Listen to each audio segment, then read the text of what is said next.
Hello, and welcome to Fireside Conversations. Your host, Mandla Ndlovu. And I'm Tumelo Tehle. Welcome, everyone. Yes, today we'll be tackling the subject matter of gender-based violence against men.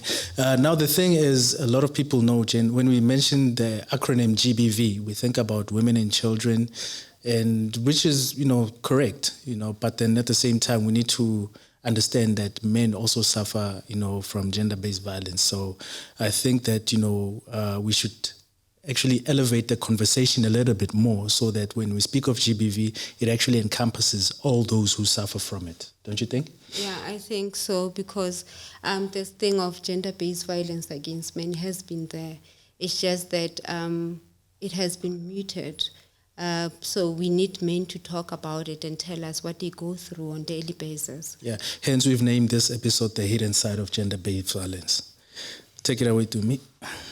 Okay, today we are having Dr. Skalo Kumalo from Kanana here in Klerksdorp, and we are having a legal expert, Re Ramafala Ramathusa, who's going to address the matter with us.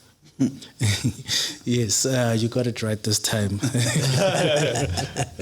Yeah, so now the thing is, getting into the subject matter, let's first of all introduce the good doctor. Doctor, welcome to Fireside Conversations. Thank you, Mandla. It's a pleasure to be here, sir. Okay. Advocate? Thank you very much, Mandla. Yes. It's nice. I see we also have got this beautiful cups. We have a nice drink here. Yes. Yeah, I see. Yeah, it's not those illegal ones. No, it's not. It's not. We've got the good doctor. Maybe we can even toast. Nice. Yeah. Yes. Yeah. So without any further ado, let's just get into it. Either of you gentlemen can address the subject matter in its entirety, or we can, delve into the one that we came here for at a bit of a later stage. So, yeah. But maybe to start, can we start by maybe explain to us, how do you understand gender-based violence? What is gender-based violence in your own knowledge before we get to the gender-based violence and focusing on our victims, which are men? Okay. As to me, if I may, there's a saying, even though I came to So I would like to go first. And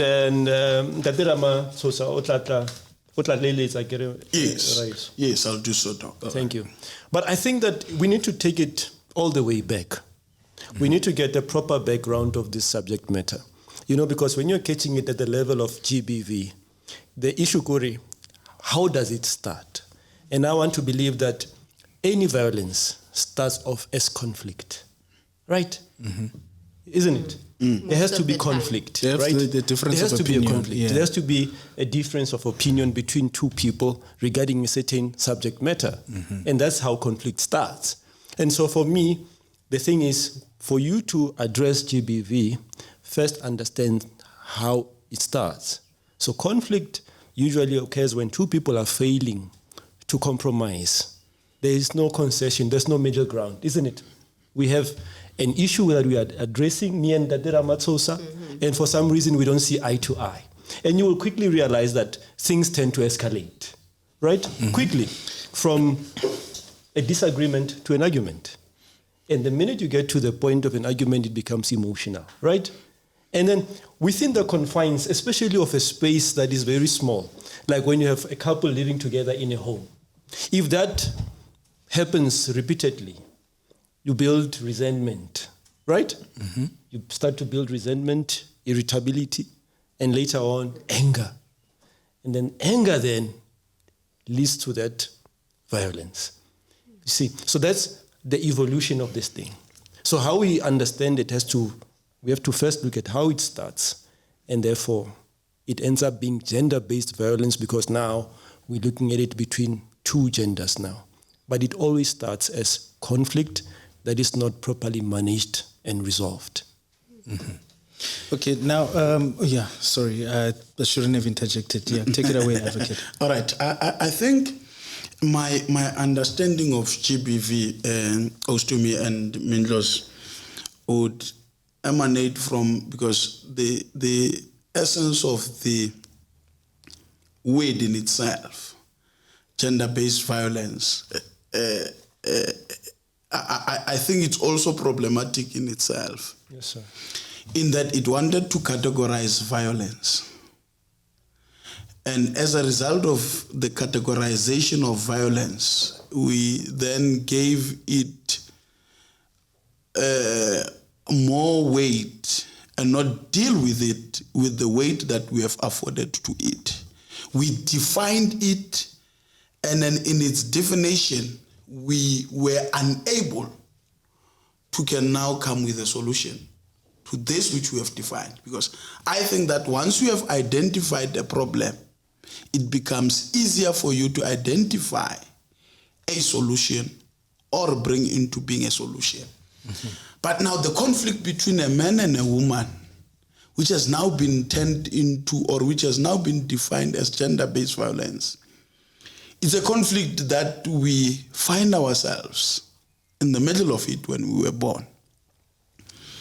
But the scale in which we find ourselves in it now is at the same scale that it was maybe 20 or 30 years ago, before the enactment of the Domestic Violence Act in 1998. It's the question that those who are involved in research might be able to assist us with that, with the answer to that. But like a doctor has said, that it is a conflict that has led to a state where people don't want to resolve it, and they think that violence now become the solution because dialogue has failed.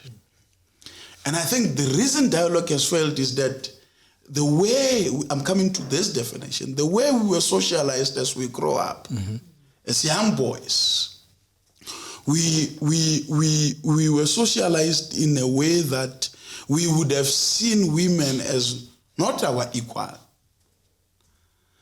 And by virtue of seeing them as not our equal, and those who were looking at our elder brothers, we would have also seen how they would have treated the women there.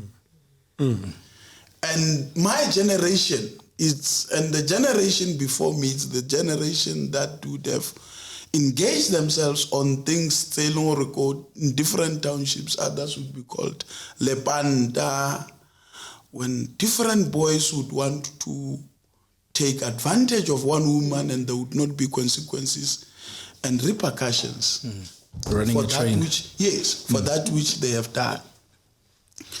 Now, in a twinkle of an eye, we were now told that this thing is unlawful.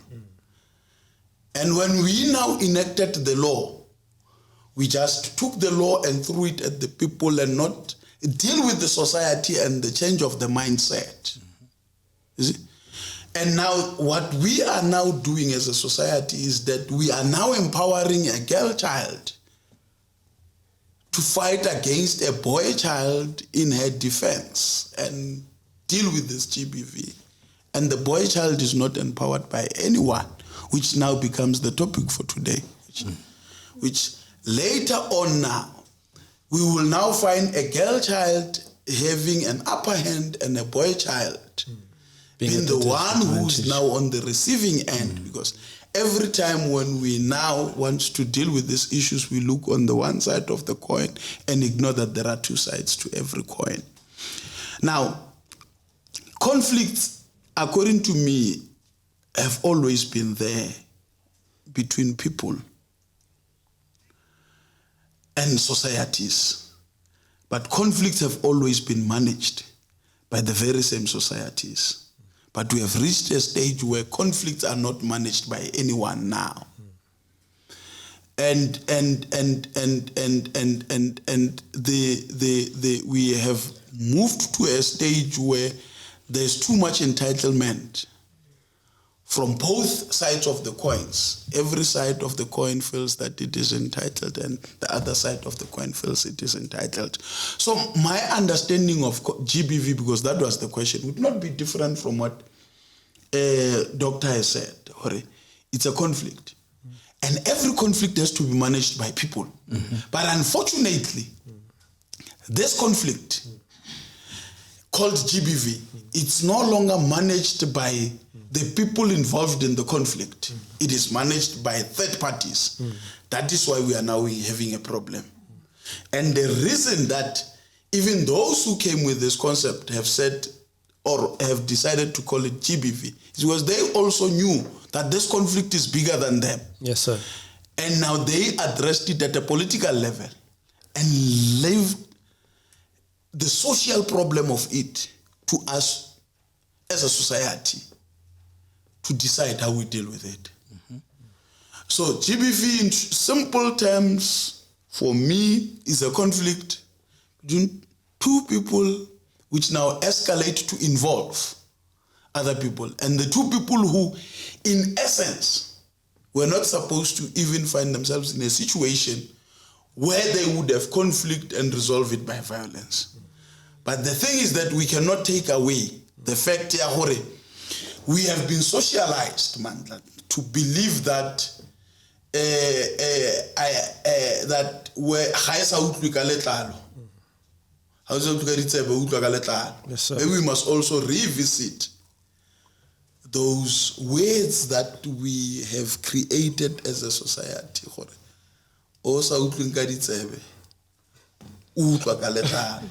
That's true. And those words that we have taken as our idioms are the ones that has given birth To this monster. GBV.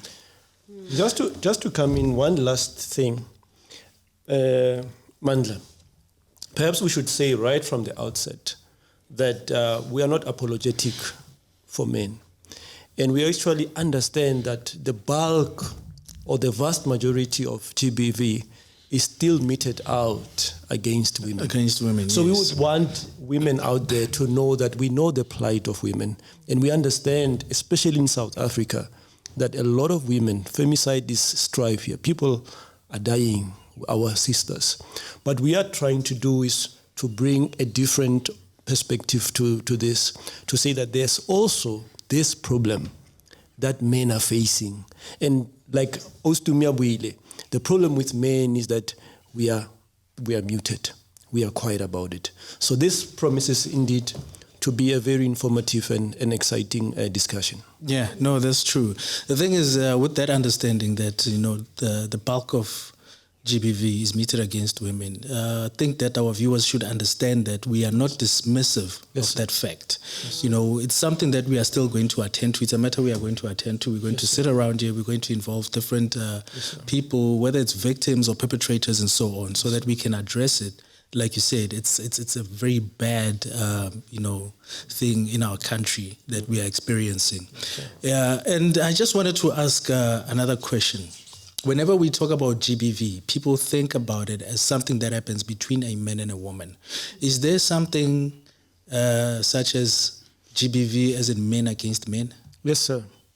In fact, I was reading an article the other day that in certain societies, especially during times of conflict, right, when two parties are at war with each other, certain groups of men will use, I want to put it this way, they will try to dominate another man. And in order to dominate you, they will have to put you in a position where you are like a woman to them, right? So if we are, let's take, for example, within the prison system, certain groups of men who are powerful, who hold high-ranking position in that enclosure, they will violate you sexually. So they feminize a man, right? That's still a form of GBV. Even in our societies, there are certain people who are preying young men or young boys. Yes. Right? For sexual purposes. So that, for me, would still fall under GBV, even though the victim here is a man. Is a man. And the perpetrator. And the perpetrator is also a man. So that you can be targeted as a man by another man for that type of purpose, and that would still fall as under GBV. Okay. Or if we are in a war and me and Ramatsosa, we are fighting your clan and we have won the battle, and now we are saying to each other, Ramatsosa, let's go and rape those men in front of their women, so that we are instilling fear.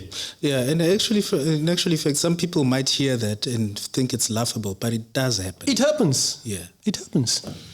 Yeah, but if I'm trying to sum it up, what you said about definition of GBV, it's an inequality. Yes. It's an issue of inequality, yes, and also conflict, yes, that is resolved by violence. Yes. So when it comes to the psychological part, Dr. Yes. Khumalo, Yes. how do you deal with it, and the judicial part of it, how do you deal with it?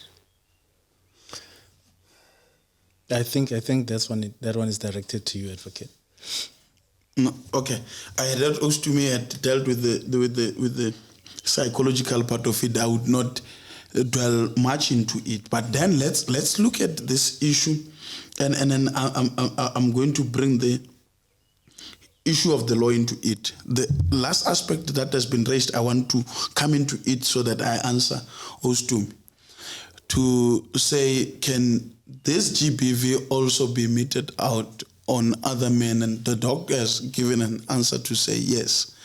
Men and men. Mm-hmm. You understand? Now, the problem of it, something that we also have to take a moment and ponder on it, is that you are a man humiliated by another man. And then after you have been humiliated, you move into an environment where you find the wife and children and so forth, and the anger that you come with from the street. Yes, sir. It's now transferred on the people who become Your immediate family. The very immediate people that you family. love. Yes, and those who are innocent, Yeah, of this thing. yes, sir. Now, what is it that is happening now is that we now, when the legislators have realized there's conflict and there's inequality, what they then did was that they now enacted legislation, came with legislation, comes with the law. You see, well, a law is always a social contract between those who are ruling and those that they are ruling. It must be a contract between us and those people. But now the problem is that these laws that comes into the picture, let's take for argument's sake, the Domestic Violence Act. Take a moment, to me, the Domestic Violence Act is applicable to a man, it's applicable to a woman. But now, because the people who create the laws, including partly those who interpret the law, and that is us now. I'm talking about me and my colleagues, we interpret. The politicians created the law. Now, politicians create the law. The society is told that there's this kind of a law. And the society is told this law will protect you. And indeed, that law will protect those people. To what extent, though? The unequal, and I'm coming to it, the unequal, so that it can level the playing ground. Now, in a conflict like me has asked to say, now this GBV, it's as a result of conflict and inequality. Now, what is it that the law says? The purpose of the law in a situation such as that must be to level the playing ground. But the question is, does the law level the playing ground in an instance where there's inequality? And a man who's sitting at Sonorvater or Pitiri Suleya will tell you that that is not the case. The law in a conflict that relates to GBV is not in favor of them. And if you want to see that the law is not in favor of them, go and check statistically the number of cases of men who have reported that they were abused by the women at the police station It's And we're minimal. laughed at. The reporting is minimal. The laughing at, it's at an alarming rate. Those who walked out of those police stations humiliated more than when they walked there. And who does not even follow this case to the latter. And also go and check the number of men who were bold enough to report that case, bold enough to see to it that that particular case goes to court. And those who did not enter into offices where they were told, don't you want to mediate this case? Let's resolve it. I'm now talking about men. I'm not talking about women who were attacked. You will find that out of 10 cases that involves men that were reported, one of them, only one of it, went through the court process until a judgment was pronounced. That man was bold enough and withstood the rains, the storms, the winds of the society that was condemning him until the presiding officer pronounced himself or herself on that case. Now the question there that we need to ask ourselves, Osbu Stumelo, is, do we still stick to the definition that we have given to this GBV to say it's a conflict between the unequal? Because it then means that if only one man can withstand the pressure until his case has been pronounced by the magistrate, then the 9 have left it. Then there's no equality there. Certainly. There's no equality. Now the question is, does the law or the laws that are there serve their purpose? Maybe this podcast will deal with it at a later stage. But it's something that we have to ponder on. To say, if we adopt and then we have agreed, and unless if there's a different view, we have agreed that it's a conflict between the unequal. But maybe we must describe, when we say unequal, who's unequal? Yeah, because clearly. On the psychological part of it, is it because of men's ego, or is it because you have to bottle up because you are a man? I'll give you a scenario where you, it's a family setup and a woman is abusing a man. Children are involved. Children sees. So in terms of respect, men needs to be respected. That is deep. So yeah, so I need to know that then you just bottle because you know when you go to the police station, your story will be like, oh gosh. You're seen less of a man. Yeah, you know what, to me? Let me come in there. I think that, this topic, Mandla, it's like the mother of all elephants. This is a very big and a huge topic. It is multifactorial in its nature. So, number one, let us accept that we will not do justice in one sitting, right? Yeah, true. To this topic. Am I right? No, you're correct. Because there are certain things that I'm going to highlight. For example, while we focusing mainly on the violence part of it, but it can also be financial in its nature, right? Yeah. It can also be emotional, right? True. In how I deal with you, right? I can hurt you intentionally, so knowing very well that if I lay my hands on you, there will be physical evidence. Yeah. And then people will take me away. But I can inflict more harm as well by using words. Yeah, being manipulative and such. So I want us to, for our audience, for the audience's sake, to understand that we are cognizant of the fact that this topic is multifactorial. But we have restricted ourselves for now to the violence aspect of it, right? So that people can know that we are aware of these things. Yeah. Now, here's the thing when you're talking about the psychology of it to a man. The stigma part of Right. it. I think the most important thing that we need to deal with is, before we even get to the emotional impacts of this and the psychological impacts of this, is a man in his own right, in his dignity. How does he feel, right? Especially when he's a family man. Already said, Doc. I am a father. I have a wife, right? that on its own, what kind of position does it afford me in society? According to the social constructs. How should a man who is a father be treated? How is he different, Mandla, from a guy who's just a bachelor? Yeah. Right? Because these things, that already means that if a man is committed and he has got a wife, he expects certain things to happen to him, right? So you will find that when men go through GBV, either emotionally, some women can be very aggressive and they can challenge the authority of a man, right? And sometimes it's not even challenging you. Some women can outright disrespect you. Hence, they say women are emotional abusers and men are physical abusers. Yes. Men have been told that we're not slata, man. Yes. Yeah, I'm no slata, man. Yes. You know, they've been told, look at the guy who go next door. You know, look at where we are. This guy, you are a fool. Women, You know, hence you'll find examples of when a man is able to provide financially. Yes, Let's say he has a job. But Yes, when he sir. loses that job, Yes, sir. He's referred to as something else. Yes, sir. You know, when you are working, you are referred as a re. Yeah. So, Ntatwa Molapeng. Ntatwa Molapeng. But when you lose the job, Modimo. exactly.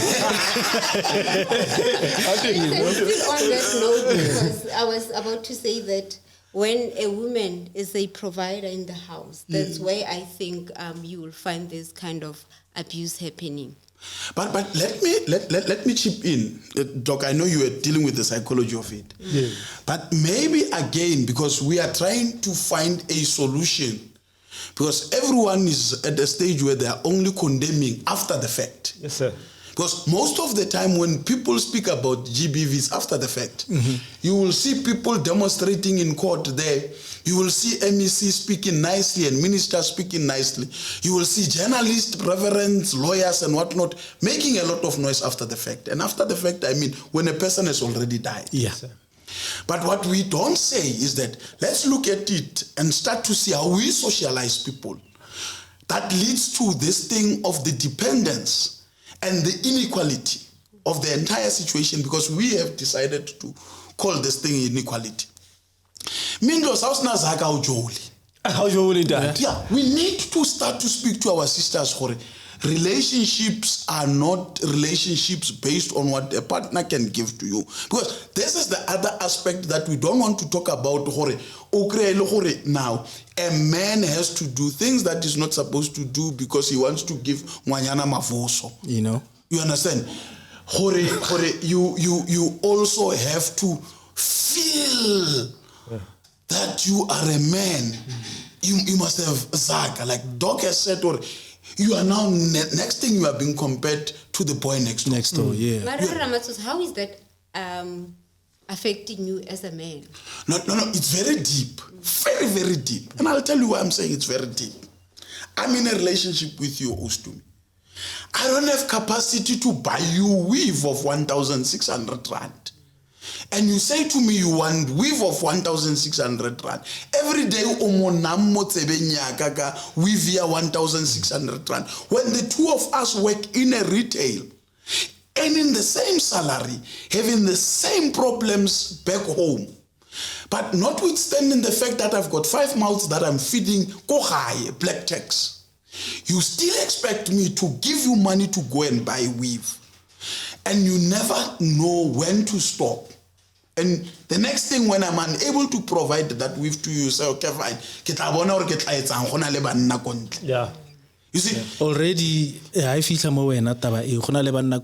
she's breaking you down as a man. Lack of respect already is a problem. Mindos, men don't even want a lot of respect. Men have got only one simple thing, which is called an ego.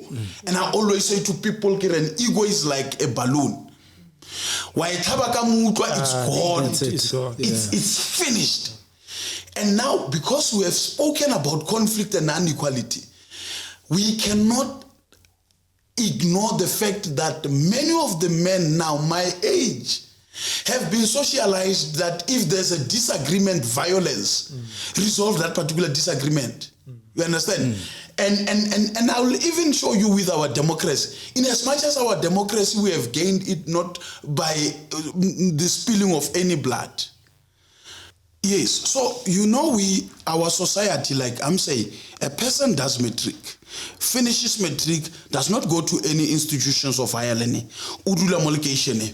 Now, because our society rewards violence, that is why people think that when there's a dispute, they can resolve disputes by violence. Now decides to say, okay, fine, there's no water in our section. We are going to have a toi now. Now there's a toi. Now once there's that particular toi, what is it that now happens? He's leading this particular march. Now those who are in leadership starts to ask questions to say, who's leading this thing? Who's being problematic? Now what is it that he wants? No, this person is not employed. What is it that, no, Aramuhire more counseling. They give him a job in council. Now what is it that they are creating? They are creating an impression, no, violence will now make you to be rewarded for that. Now this thing also goes into instances where now there's a conflict between people who are partners. Now instead of them resolving that particular thing by a dialogue, because we have been socialized in a way that when we cannot win on a round table or we cannot win an engagement, we now say, now we resort to violence. Now which also becomes a problem between a man and a woman. There would be a dispute. Now here is a dispute. Okay, fine. Let's accept your girlfriend has decided to go and sleep with another man. We accept.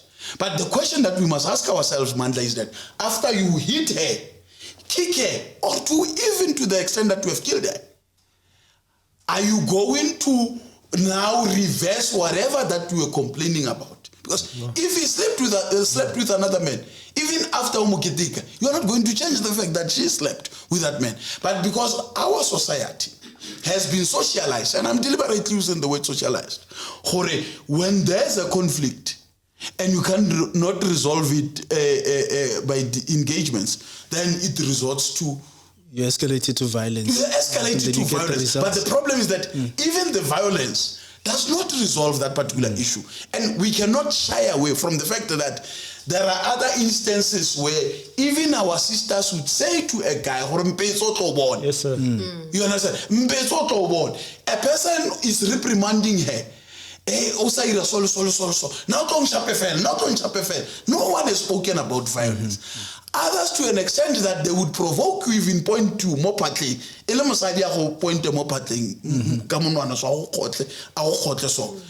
you try to resist, but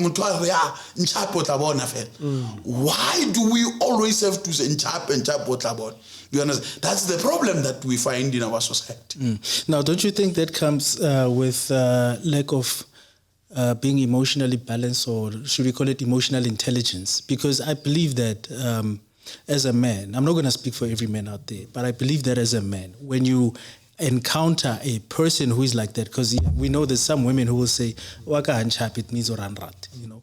But don't you think that when somebody provokes you to that level, to an extent whereby they even push you, come on one, now the emotional intelligence, where does it come in? Because I think you should be, strong enough to say, I'm going to walk away from this situation, let it cool down, come back, try and resolve the matter, by interacting with her verbally and so on.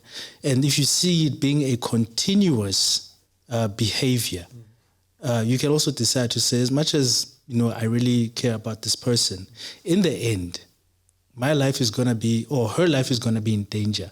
Let me walk away from this situation so that, let's part ways so that we do not get to a level whereby now we become a statistic. If I can come in there, Mandla, I'm going to set the scenario for you to understand, but I'm going to have to go back to basics again. Yeah. So you'll have to excuse me time and again, I'm referring to basics and all of that. But when we are looking at the physiology and the psychology of anger and how it works, right? There's what is called a flight or fight response. Yes. Right? So this means that in life, there are situations where your body has to react immediately. Right? Let's say 2 gunmen come in here. Yeah. Right? And advocate has a gun. Right? Mm-hmm. I might have to run away, right? But he could be in a position where he has to shoot in order to defend us. Right? Yes. That's what I'm talking about. So when you're talking about emotional intelligence and anger, let me just say this to you. the first thing that happens, your body releases very strong and powerful hormones in that situation where you are, pumped up. There's adrenaline running, okay, in your body. Blood is being diverted from certain areas to certain areas. Your muscles tense up. Your heart is pounding. You are breathing fast. Interestingly, this is very interesting, by the way. The area of the mind, right, that deals with rational thinking, right? When you are angry, when you are worked up, that area is inhibited to some extent. So it is very difficult to be rational and angry at the same time. In fact, there's one of my mentors who used to say to me, Ari, an angry person is not a normal person. I want to take it a step further. When you are angry, you are dumb. Eh? Did you hear what I said? That's interesting. Yeah. Did you hear what I said? Advocate is not getting I'm it. now thinking about He's trying to process it. my own things, and in essence, what you are doing, Doc, is that you are activating the lawyer in me, in a sense that I'm now thinking, because I normally say, after the fact, you are all intelligent. Yes. Now, when you say that when a person is angry, the area of the brain, yes, that deals with rational thinking, does not work. That does not work. Now, in that situation, then that's when we now need to ask a question about a person who now provokes. Exactly. And I think, Doc, this is now, as a podcast, Amanda Ostum, we have to take a moment and speak with women who would, for argument's sake, knows who the partner, and we are not trying to justify anything here, is a jealous person. Generally, like you were talking, why don't you walk away from that particular situation? You know, this one of yours is possessive. And I always, Doc will assist us. I always say to my friends and the people that I know, a psychotic or psycho after 2 years. On the very first date, you realize this particular person is a psycho, including a control freak as a lady. A control freak, you will pick it up, go restaurant thing, ureke di ribsi, when now the wings. This one is a control freak. Yes, you must into it. Now, when these things have now grown to a certain extent, where now this person now feels is entitled. Now that our people know through the talk, now, angry, that part it's limited. Yes, sir. Now it means for our viewers must know when to speak and when not to speak. You know, and I'm speaking about the provokers now. You see, when to go on social media and say no, mutateng kore ki mo phutile and why it's no nyane nyana gage ga go fele go di ki mama ntwana. Once you have said those things and that person is angry, he's not going to it's not me, it's the good dog. Deal with you like a rational person. It's not. If you enjoyed Hoja Dinonyani, why do you want an ostrich, or why do you tell a person about an ostrich later on? Because you have never been a person or ostrich. You have always appreciated that body. You understand? And this man, you have given him an impression all along. Hard body. You understand? Now when there is conflict, why ostrich? You are creating a problem. Now let me come in there. Let me take it a step further. Let me just give it and conclude it that point. Yes. I've just said that when you are angry, You are dumb. right? Not only are you angry, you are dumb. Yes. Right? Because your emotional intelligence, your ability to think rationally and to measure the extent of your actions and the potential consequences is very limited, right? So the force that you use may not necessarily be proportional to the situation at hand. Remember, that response you are primarily given, right, by the good Lord as a method of self-preservation, to preserve my life. When a lion is chasing me or when another man wants to dominate me, that thing kicks off automatically. Now I have to meet this guy and I must overpower him and dominate him. That's what it's created for, right? But within the setting, the domestic setting, we are employing that mechanism, but not for the right reasons now. Now here, I want to finish it off. Think of it this way. Not only are you dumb when you are very angry, but you are dangerous. Yeah. What could be more worse than a man who is dumb and dangerous? Because at that point... You tell me. What could be more worse than a man who is dumb and dangerous? So men must realize, therefore, good men, there are good men out there. And there are men, as we speak now, who are sitting and languishing in prison. Not because it is psycho, not because these guys are criminals, but in the heat of the moment, they were put under severe pressure, right? Such that instead of that area actually failing to function, they had a total blackout. Complete blackout. And the man ended up shooting. But Doc, I think that goes both ways. It can also affect women. Of course, yeah. Definitely. Because it is a human response, right, to this situation. Which means there are women also who are languishing in prison as we speak. Yeah. Because the men pushed. Well, what you are talking about, it takes me back to a case. Flabber, he was a member of Squatter Camp, one who was stabbed by a girl. Yes. Right? Yes. At that moment, look, the case is over and done with. She spent time in jail. She's out now on parole, I think. And the scenario that you are painting, I think that she might have gone through a similar situation where she blacked out and then, anyway, we are not taking sides or anything like that. We are just explaining situations that lead to this kind of thing that we are talking about here. So you can carry on. So basically, the best advice to everybody, right?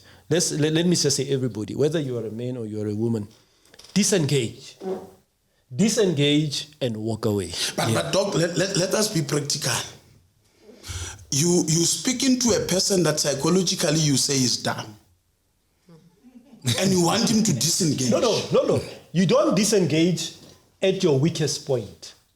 You disengage at your strongest point. Yeah. When is your strongest point? Your strongest point, remember what I said, there's an evolution of conflict. And I said from the start, we start with a disagreement, it quickly escalates into an argument.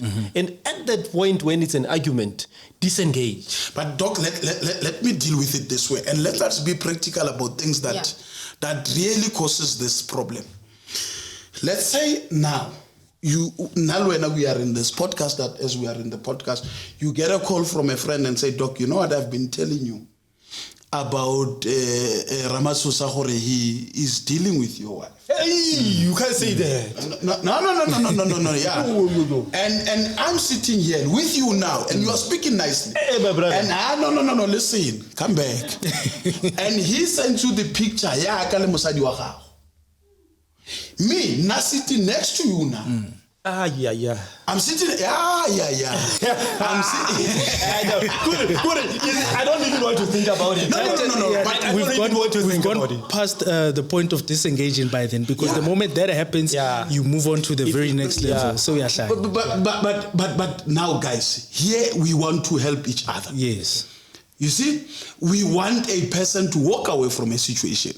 We want the person to choose a better solution. You see, and now we must face. Remember, we are the ones who now want these people to believe what we are saying. Yes. Now we must receive the bull and hold it by the horns. The best thing I can do is to say, Emuna, also look after my children. And do what? I get it when you have been busy with my wife. Yes. So you are saying when you want to take over my family. Yeah, exactly. So if that's the case, for my own sanity, right? Lori, I must avoid somewhere. Perhaps I should just say, is this really worth it? Is this woman? But Doc, no, Doc. Yes. No, Doc. I want us to deal with real issues. Yeah. Let us not talk about things that you want to motivate. I'm sitting next to you now. Yeah. I'm sitting next to you. Well, Disengage, better solution to the problem. The person that you are looking in the eye that you think is a friend is the enemy. yes, sir. There's a guy now who's listening to us, Mandla, who finds himself in a situation that he has been told, or Oh, Jallam. But then, Ramaphosa, let's dive deeper into it. You love your president, Ramaphosa. Yeah, he loves this president. He loves the president. Violence does not solve anything. That's true. But what does? Dialogue. Dialogue, if to some extent, remember, to some extent, there's a saying that we can agree to disagree, isn't it? Right? And we might have a point where we're saying we'll never agree, you and I, right? I can say, look, Ramaphosa and Nalene will never be friends in life, or we can agree, but I can work with him, right? So how do you solve situations?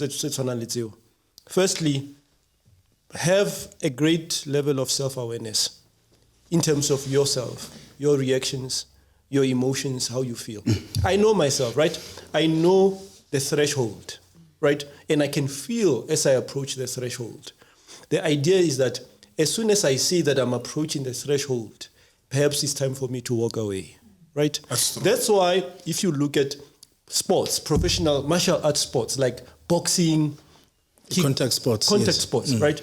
Do you understand what is happening there?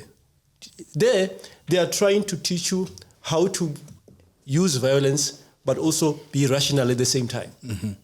You understand? That's why there's rules of engagement within the sport itself, because it's very difficult to do, right? Because if you go and ordinarily fight, you want to use your elbows, you want to bite, you want to do it, but there, they are trying to teach you a different way. That's very difficult for a normal human being to do. So I would not say to people, let us allow the situation to go to an extent where you become physical. I would say to you, disengage way before you reach the limit, your limit. Disengage way before, because you don't know that once you've reached your limit, you might wake up now, the next thing, how wash but you've got blood on your hands. You don't know, maybe I took this cup, I just get a message now, Ramaphosa is with my wife, and I take this cup. The next thing Ramaphosa is lying there, and I've got blood on my hands. You understand? So there's certain things in life where you don't even want to test yourself. By the way, it says, you understand, that's why it said, and lead us not into temptations. Because sometimes certain situations you will never pass. Yeah, disengage way before. I think the other thing man life kicking in. You see, men must understand this thing.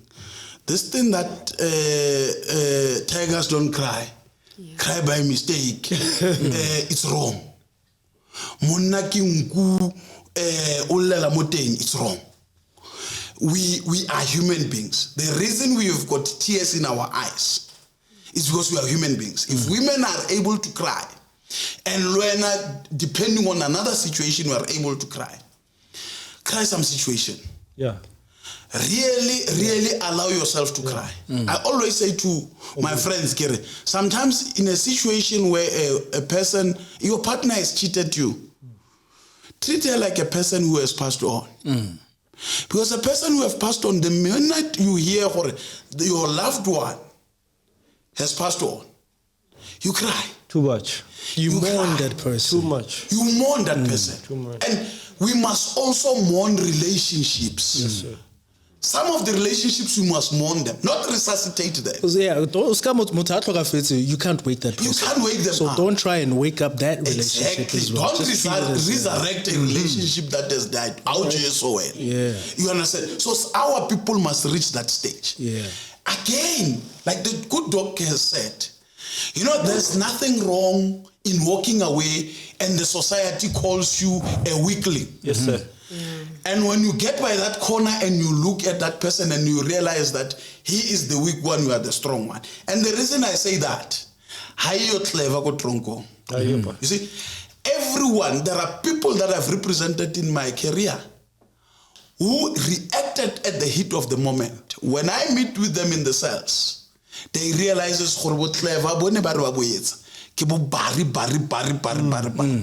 see, the society will laugh at you. People laugh at anything. And it's always fools who loves the loudest. Hey, oh, Bari, there are people who will come to you, man, when on to it or Mosaic. O jola le batho ba 5 wena maybe wa go 1 mara atla a go tshega re mantla ke pari mantla wa jelma. You understand? There's quite a number of those kind of people. People will always talk. You understand? Yeah. But one thing that I can tell you is that, you know, when you are there and you look back at the situation and the decision that you wanted to take there, that you did not take, you will thank yourself. All of us have been tempted one way or the other. You understand? And then the other thing about men, guys, let's speak to each other. Let's talk to each other. Let us create this thing, and let us create a conducive environment for Majitaru the problems say without laughing at them and turning them into a laughing stock amongst Majitaru. Dr. Kumalo, man, you know, may also 1, 2, 3, 4. Too much. Yeah, but coming in there as well, Mr. Ramatos, you see sometimes when men keep quiet or keep silent, you know why, Mandla? Yeah. It's because you are said you must protect your wife from your own family. Yeah. That's one of the conditions in marriage. But Doc, am I not right? No, we're not saying talk to your family. Yeah.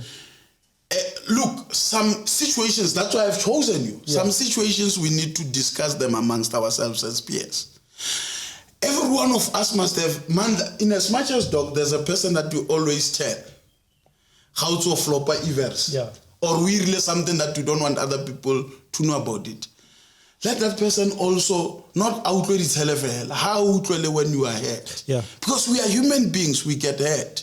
You understand? But if we don't, you know, a problem or a pain that is spoken, once you say it with your mouth, speak about it. Acceptance is almost there. You understand?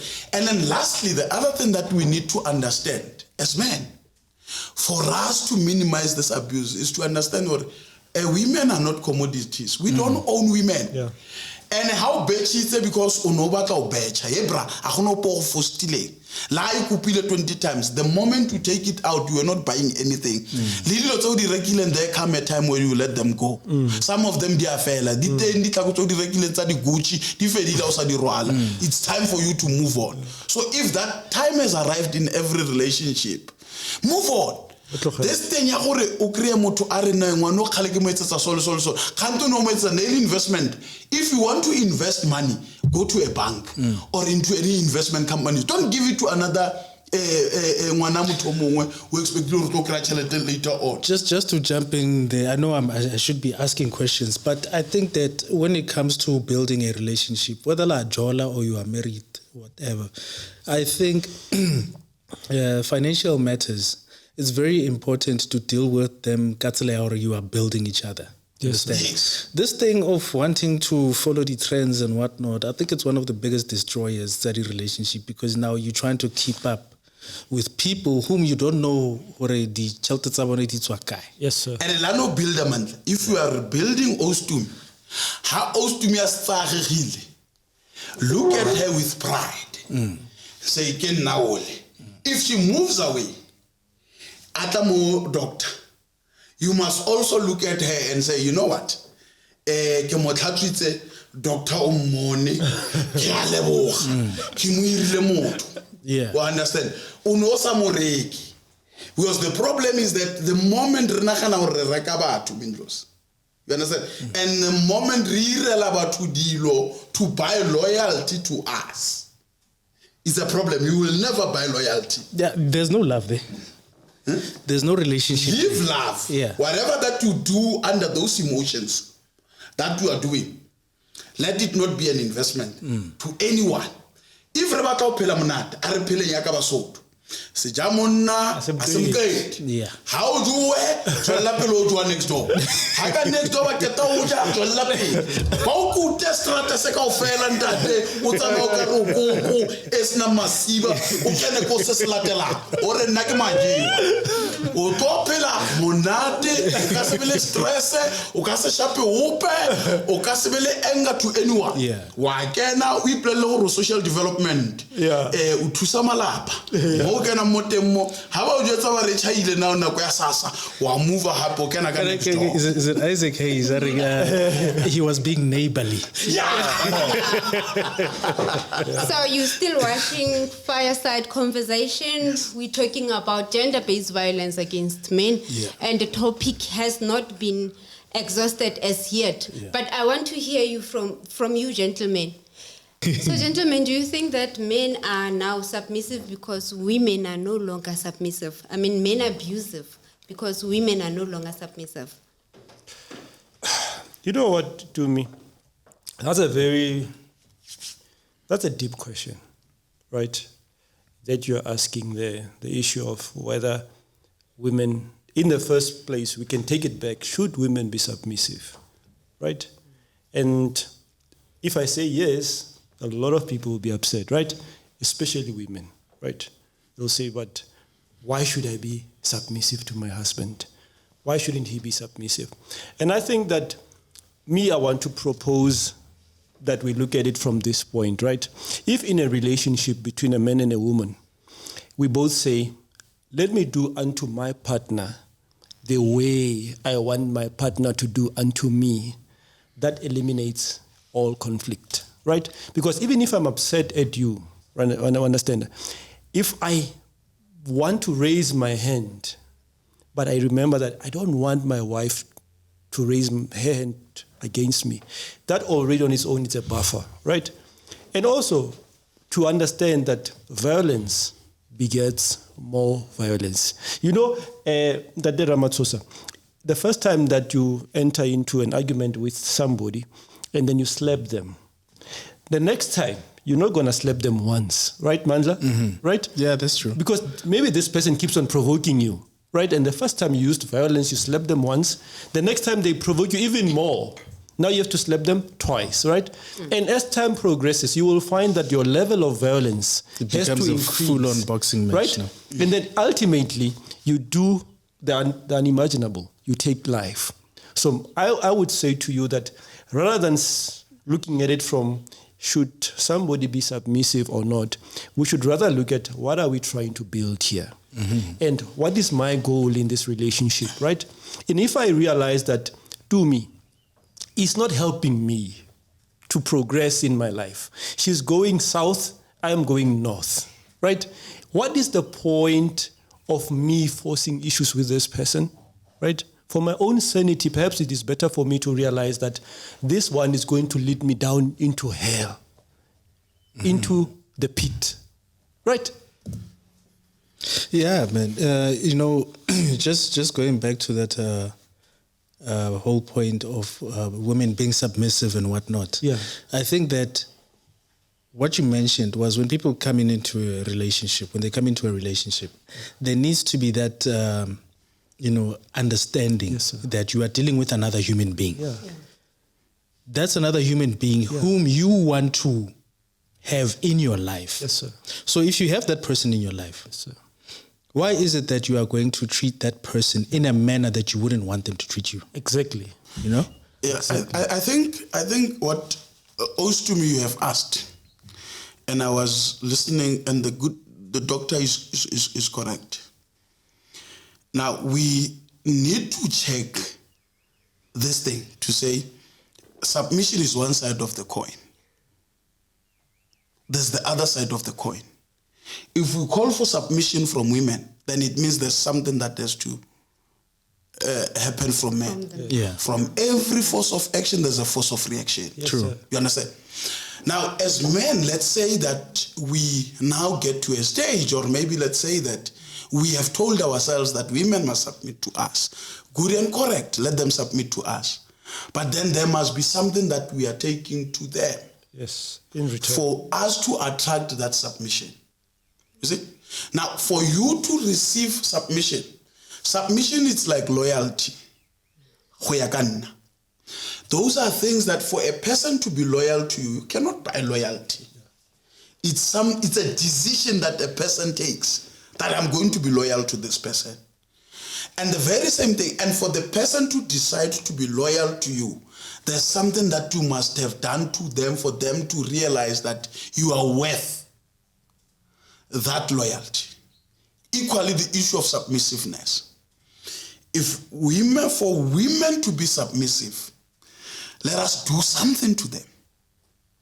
As men, let us love them the way they have to be loved.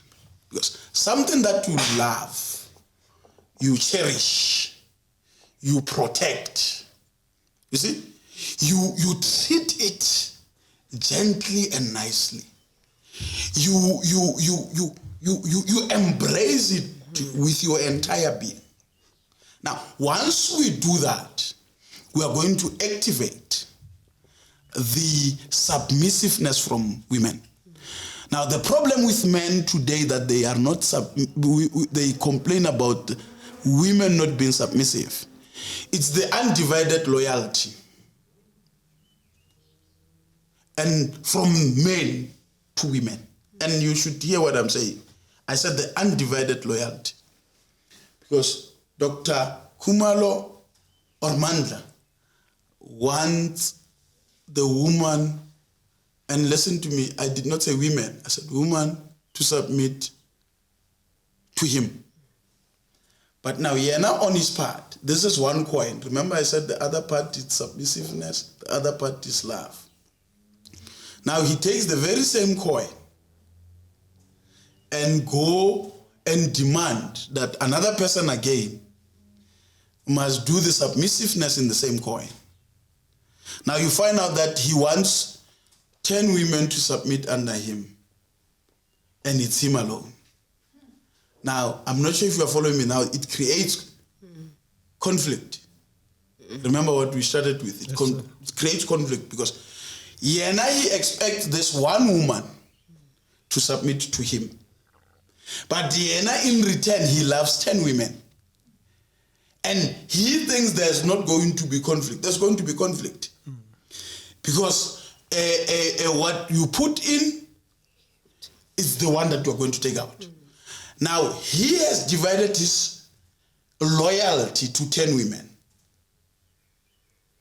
Or his love to 10 women. And expects the 10 women to submit to him. Now, once there's conflict in the 10, it automatically rises and affects him.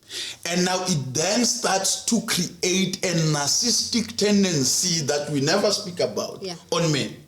And the narcissistic tendency is this thing ya gore monna ke selepe o rema ka mo a fetsa a reme ka mo and then an issue of being control freak and say, if I can't have you, no one will have you. But not taking into consideration that the person who broke the loyalty code, it's him. And when they have got nothing else to offer in the form of love, if there's no love, then violence will arise. Yeah, you know what? I think we are opening another can of worms. Yeah, but then that's all good and well. I just wanted to go back to the policymakers, right? Well, when we moved into the new dispensation, there was a lot of policies that were drafted, people getting free housing, free this and free that, which has created a culture of expectation, right? It created a culture of expectation, and people don't want to put in the effort into doing anything because government will provide, right?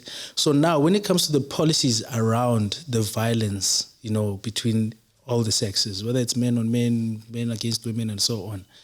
Those policies, obviously they must have been done in consultation with the legal fraternity, right? Was it not, in sight, or was it not foreseen that when you put rules down, to say, this is how you ought to behave and engage with each other as a society. Did they not see that they needed to put in place the tools in order to empower the people so that they can be able to deal with whatever violence that arises from the lack of proper interaction amongst each other? You know, let me just chip in, Doc. And then as I chip in, because you have asked it from the legal perspective as police, then let me just take a moment and read the Domestic Violence Act, which is the one that regulates the relationships or the disputes within a domestic environment. It says the purpose of the act is the following, or its preamble, it says, recognizing that domestic violence is a serious social evil. Let me pause for a moment and now talk to this thing.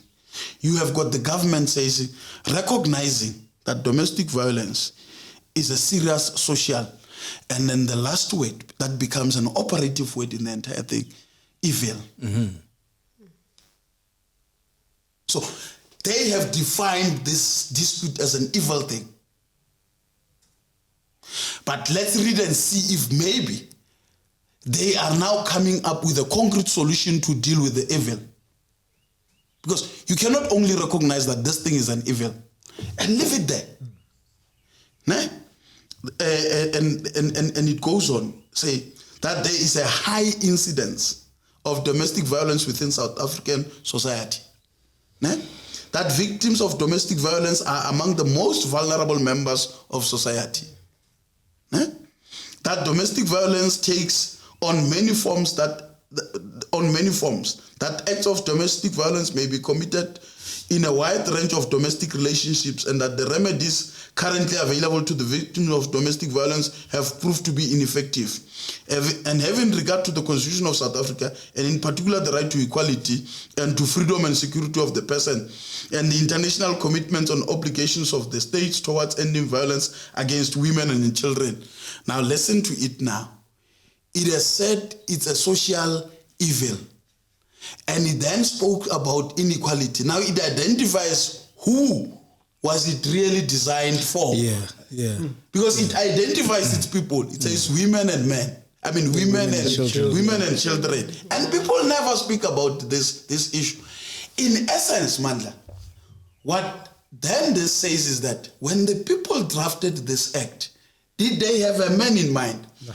Or according to them, men were perpetrators, animals that needs to be put in their place using the might of the law. And I'm going to sum it up as I conclude. Discrimination against women and the rights of children. It is the purpose of this act to afford the victims of domestic violence the maximum protection. Listen to it. Maximum protection from domestic abuse that the law can provide, and to introduce measures which seek to ensure that the relevant organs of state give full effect to the provisions of this act, and thereby to convey that the state is committed to the elimination of domestic violence. This is what they now describe to be the preamble. This is what has pushed them to come up with this particular law. But let us ask ourselves a question. Do we see a man being accommodated by this act of 1998, 116 of 1998, in its preamble? No. Save for him being incorporated there indirectly as the perpetrator, yes, who has to be brought into book, who has to be controlled, who has to be managed, who measures has to be implemented, maximum measures according to the drafters of the legislations must come into force and deal with this particular person. And good, it is the law, man, that we must respect that particular law. Everyone must respect it. But this is the very same thing that now a man cannot look at this particular preamble and see himself there as a victim, but he will always see himself as a perpetrator. It has already cast him away. It has already cast him away. But now let me show you then when it moves forward and becomes a problem that we are not talking about, notwithstanding the fact that we have identified that this is a social evil. You understand? Now, we now say this is the law that is going to deal with it.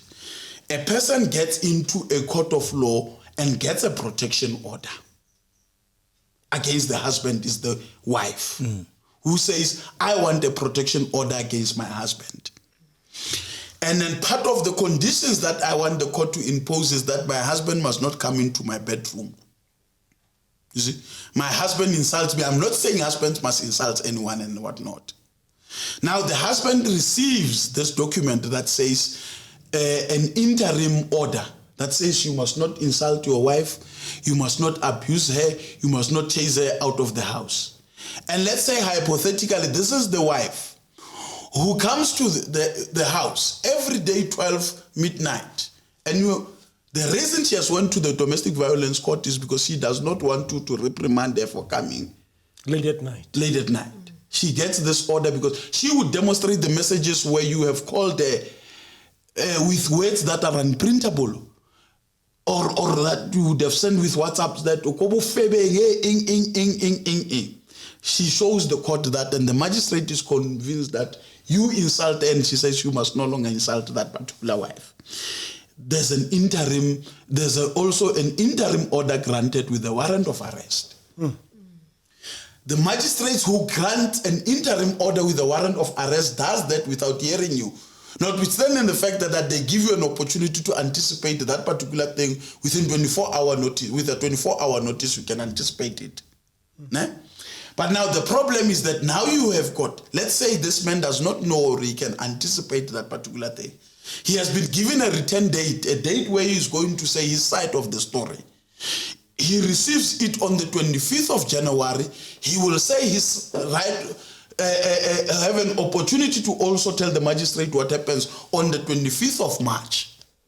That's what we call the return date. So it means from the 25th of January until the 25th of March, the relationship or the house of that particular man is managed by a paper, which when he can go against it, he will be arrested with immediate effect.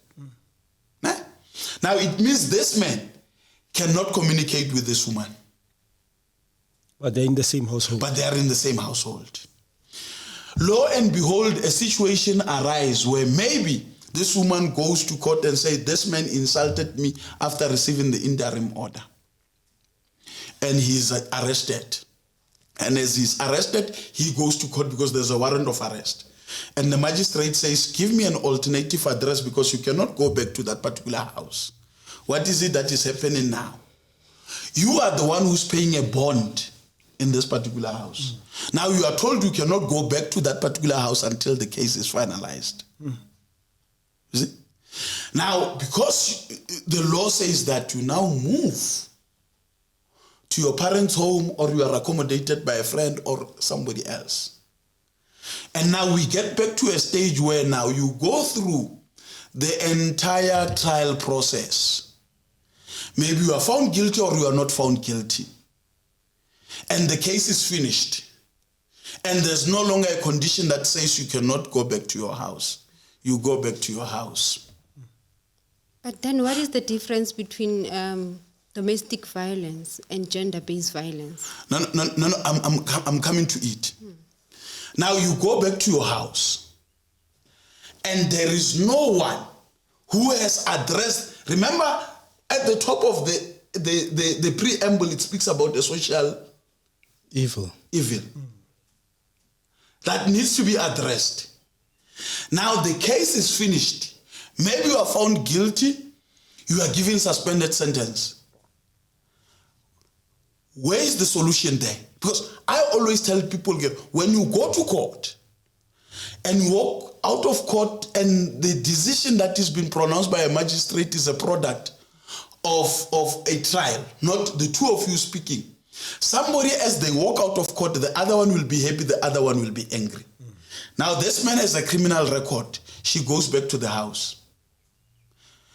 Now she needs to, he has to interact with the wife. The law has not made any provision of after the fact. What happens after a judgment has been pronounced? How do we reincorporate this man or this woman back into his house? You know, if you look at it essentially, what the law has done, they've breeded fertile ground for more violence. Exactly. And no one discusses that. To say, in as much as we have identified this thing as a social ill or evil, why don't we go into the root of it and address it not with punitive measures, but in a way that we create courts that will specifically deal with domestic violence or gender-based violence in a way that people will not be in a court system, but will be in a system that whoever is dealing with that particular matter goes to the root cause of it. If it means that social workers must come, psychologists must come to revisit the background of the man and the background of the wife and prescribe a psychological solution to his problem that has led to him behaving in a manner that he's behaving in, before we become punitive with the might of the law. Yes. We are not doing that. Yes. Yes, yeah. You know what? Another thing that I believe has largely contributed to the situation that we find ourselves in as a country is the broken down family structure, is the same policies that we're talking about, whereby rights have been taken away from men, rights have been taken away from the public safety officers like your police and whatnot. The police themselves cannot deal with a crime. When there's a crime happening, they wait for the facts to happen and then they go afterwards, because whatever it is that's happened, they are afraid of facing the criminals.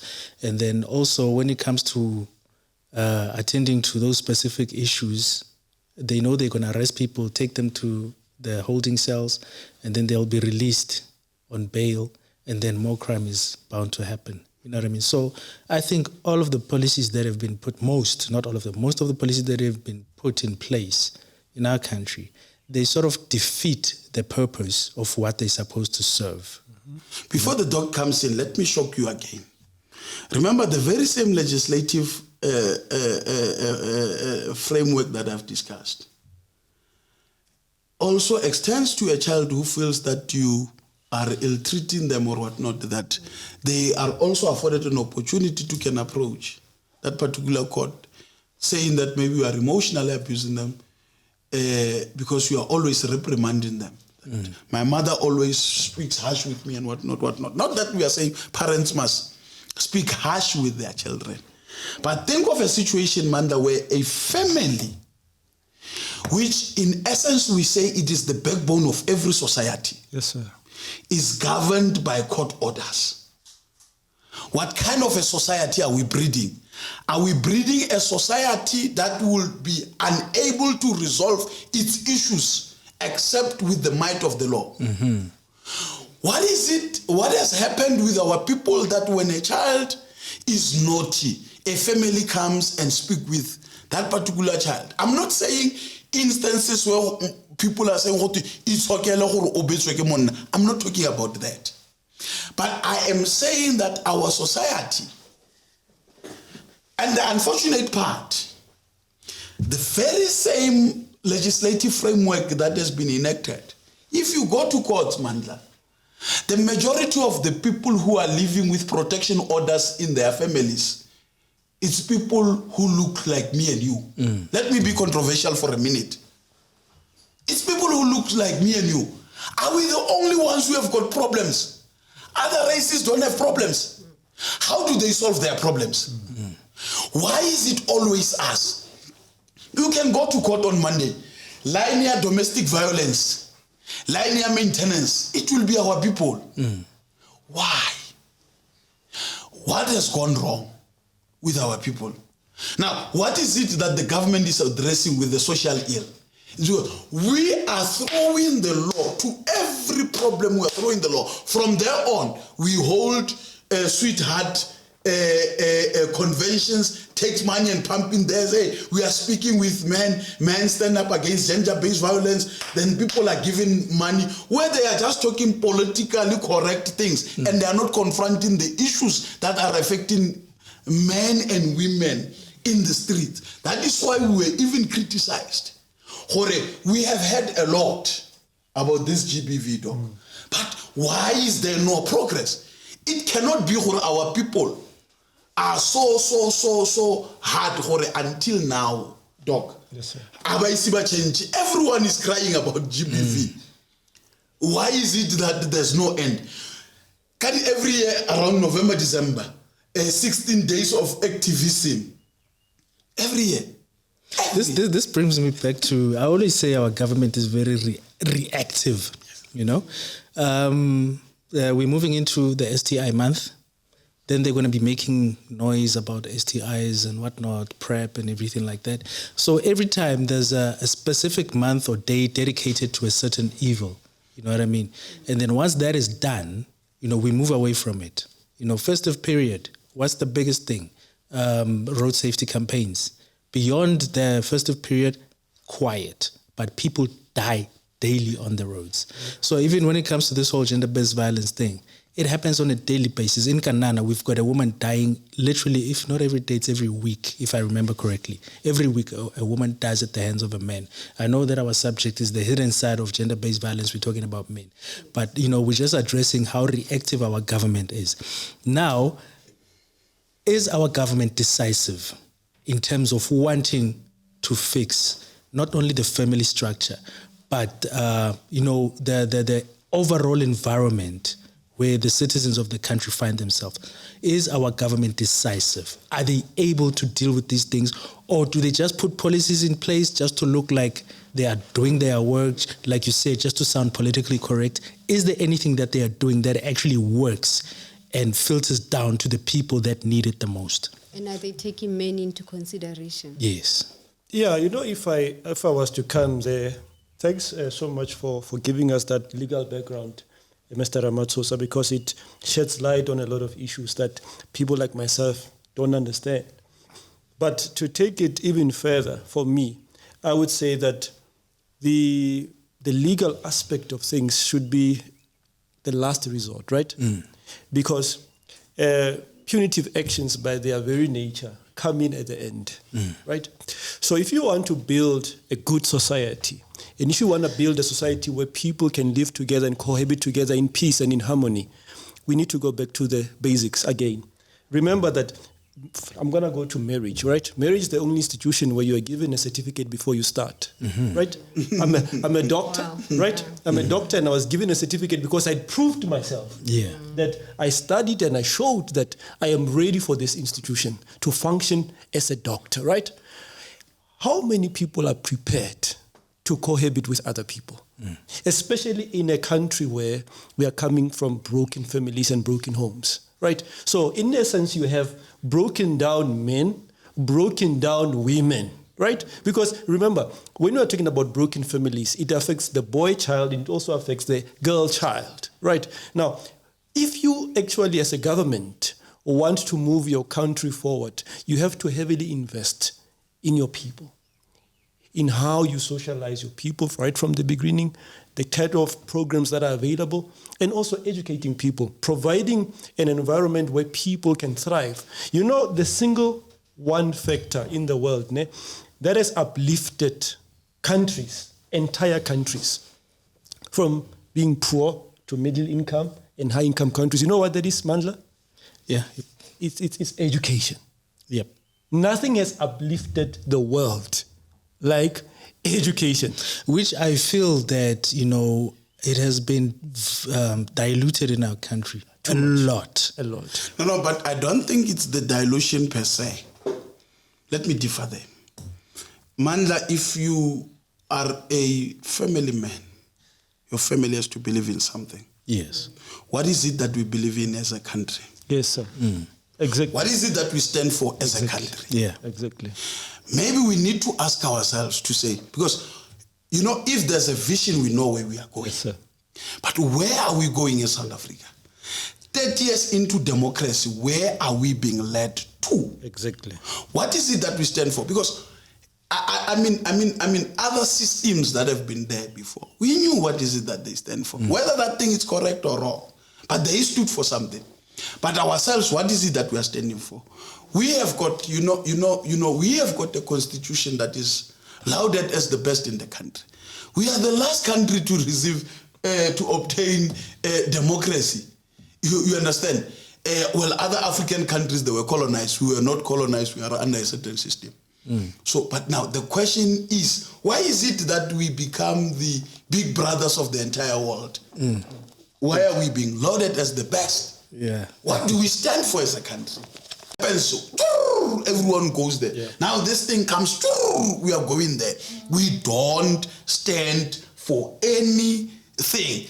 That is why we have destroyed almost everything. And then we destroyed using the law. Yeah. What do we do now? Do we revisit or rewrite? Build capacity within the populace, the common man. Understand? Build the dignity of the common man, the woman and the man. Yeah. Right? And that is something that is lacking within our society. Especially if you look now, it seems to me that poverty is increasing also, right? In our country as we speak. School dropout rates are on the rise. Children are having, kids. And all these things, they come together and they converge, they breed the correct environment for this kind of things like GBV. So my thing would be for the government and the legislators to be able to help the common man on the streets. We need to concern ourselves with how do we uplift this man? How do we uplift this woman, right? And to uplift people means that you have to give them the right conducive environment for them to understand what the world is doing, the whole world, where the world is going, and the national agenda that Ramatsosa is talking about. If we have a national agenda that seeks to see all of us come out of poverty, come out of, violence, a national agenda that seeks to see everyone benefiting and becoming the best they can be, that's how you build a society, not necessarily through legislation, but through empowering the common man and the common woman. That would be my argument, if I can put it that way. And I think the issue that relates to education, Ostumi, it also goes back to this aspect, Yahore. Have we moved as a country, or have we not accepted, or have we not mourned the pain that we have gone through? Have we had an opportunity to accept, Hore, we are bruised, and as a result of being bruised, we are still angry? Because that's the one aspect that we need to talk about, Hore. We are living in a country of angry people, and I'll tell you why I'm saying we are living in a country of angry people. And every time when they now take out this anger, that is when we react with the might of the law. When we were told Mbongeni Ngema has passed on, a lot of people went into Twitter and wanted to drag Usis Leleti Kumalo into the entire story, and now wanted to speak ill about the things that Mbongeni Ngema used to do Koleleti Kumalo. The things that I did not condone. But we failed to celebrate the fact, Yahore, Mbongeni Ngema was able to have his Damascus. Yeah. And changed. And not only changed, but also became a preacher of saying, but this thing is wrong. Yes, sir. Of gender-based violence. You understand? But now the question that we now have to ask ourselves is that, was he given the platform to express himself the way he was supposed to have expressed himself? Does the public allow perpetrators of such, let me say this, to express themselves without being looked at from a negative perspective? Look, Mandla, sorry, Tadera Matsosa, let me come in there. Ne? When a man has committed an act of violence against a woman, and a man is in his right mind, I think that man is the first person to feel guilt, right? And something convicts you in your spirit, because you know that your hands are not meant to hurt. You're meant to protect. But something went wrong, right? So you will be the first person to feel. In fact, in my office, when I have this kind of cases, and you've got a woman coming in, sometimes men come in with their partners, and you can see that the woman has got a blue eye and all of that. And the man comes in, and he sits next to me and says, Doc, I have a confession to make. Doc, I did this to my wife. And sometimes you can see tears flowing from this guy. And you can see tears also flowing from the wife. And when you're in that situation, you've got a decision to make. Do I condemn this man, right? As a doctor, as a professional? Or do I look for the best in this man and assist him so that whatever moment of weakness, maybe if we call that, or whatever weakness he has, he can overcome it. And then he can adopt the right strategies that next time he does not hurt his wife. And it's very difficult, right? Because sometimes you want to condemn him. And we may be quick because we want to call in the police to come and take this man and arrest this man for what he has done to his wife. But if you are looking at the entirety of the situation, not only are you looking at what he has done, you also look at the wife herself, you look at the children that they have at home, and you're looking at this man. Is this man genuinely aware that he has caused harm? If he has, and he shows that he's remorseful, and he shows that he wants to change, should we deny him the chance to do so? And I'm telling to you that most people out there, they would be the first people to point a finger at this man and condemn him and say he's a good for nothing man. But on that question, Mandla, if you say is the society welcoming to those kind of people, maybe we must then ask it on the other side. Is the society condemning those people? I will tell you no. The society is not condemning them. Hypocrites are condemning the people who are involved in GBVs. And I'll tell you why I'm saying hypocrites. Hypocrites in the form of politicians who are using our people who are vulnerable. If a person is arrested for, let's say a man has killed a wife, you will see our people who are unemployed, having been given the reflectors written GBV activists in court, they're toying, and the next thing, because a politician who has got nefarious intentions with the old thing has taken them there in court, they will be toying wearing those particular things. Then the next thing, because people are humiliating our people, they will buy them KFC. First day, second day, third day, they will be there. Now, brilliant lawyers knows, if you are dealing with that kind of a matter and you get to court and then they are making a lot of noise there, you postpone that case for 3 weeks. 3 weeks later, they will not be in court there. You see, because somebody who wanted to push a political agenda would have taken them there. You understand? Now, when that particular agenda is not going anywhere anymore, they no longer go there. You understand? But when he now wants to be seen, or they want to be seen as activists, they use our people to go there. But the very same people who are using our people, if we are to invite them in this podcast and say, let us discuss this GBV, let us go to the root cause. Say to him, you are a member of parliament. You are the one who drafted this particular legislation, Domestic Violence Act. When you realize that it's not serving any purpose, you now brought the Protection of Harassment Act. You say, now, this one will be used by a neighbor against a neighbor.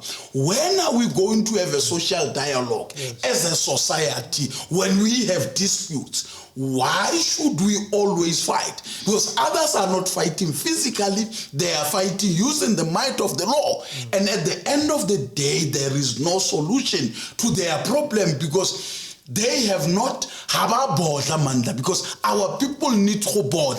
But the problem with South Africa is that every time we take the law, when there's a problem, we bring the law, we put the law there. That is why when we move from democracy today, 27th April 1994, everyone is voting. Tomorrow they say, no, you must live in harmony with your white brother. But when you have not confronted to a white brother and say, man, I don't like what you did to me yesterday, but the law forces you to accommodate him because when you are equal. You understand? But we are heading to a stage where people are going to be tired. Now they realize that there's a social evil. It's not me who spoke about the social evil. They say there's a social evil. Have they ever engaged the people to have a frank discussion to say, hey man, we see how you people are evil. We want to cure your evilness. You are not going to kill. If a person is evil, you are not going to cast out a demon with an act. If a person has got a demon, you must cast out that demon using another spirit that is higher than that particular demon. Now the problem here, we take the law, throw it to everyone. People, when now they don't comply with that particular thing because you have not solved the social problem. You understand? That man contravenes that particular protection order, you throw him in jail.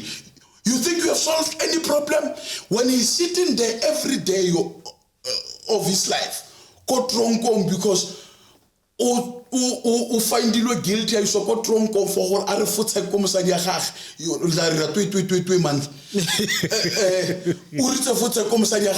now he's sleeping there, he's looking up every day. He is getting angry at the wife. When he gets out, and maybe the wife is no longer there, relocated to another place. He now gets angry to me who has not done anything because he's in a relationship with Tumi or Basadi, they are evil. To me it's not evil. That person who is the one who's evil. But the problem is saying Basadi is evil is because they never had an opportunity to discuss the problem that has led to this woman opening a protection order against him. Yes. So, but in your experience as an attorney and your experience as the doctor, how many cases do we have of men who are abused by women?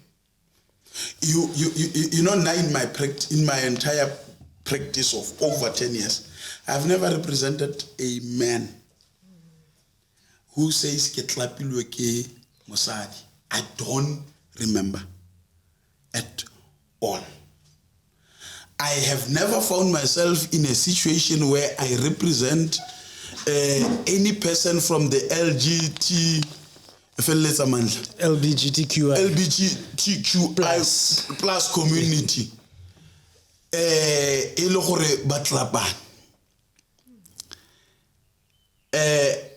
If you were to ask me whether I have represented a man who have slept another man, yes. Have I represented a man who have killed another man? Yes. Have I represented a man who has slept a woman? Yes. Have I represented a man who has killed a woman? Yes. I have represented them. But vice versa, I have not found myself in the situation. So you've represented a man that has aggravated violence against another man, but not a man that has been on the receiving end. No, not the one who has been on the receiving end. Okay.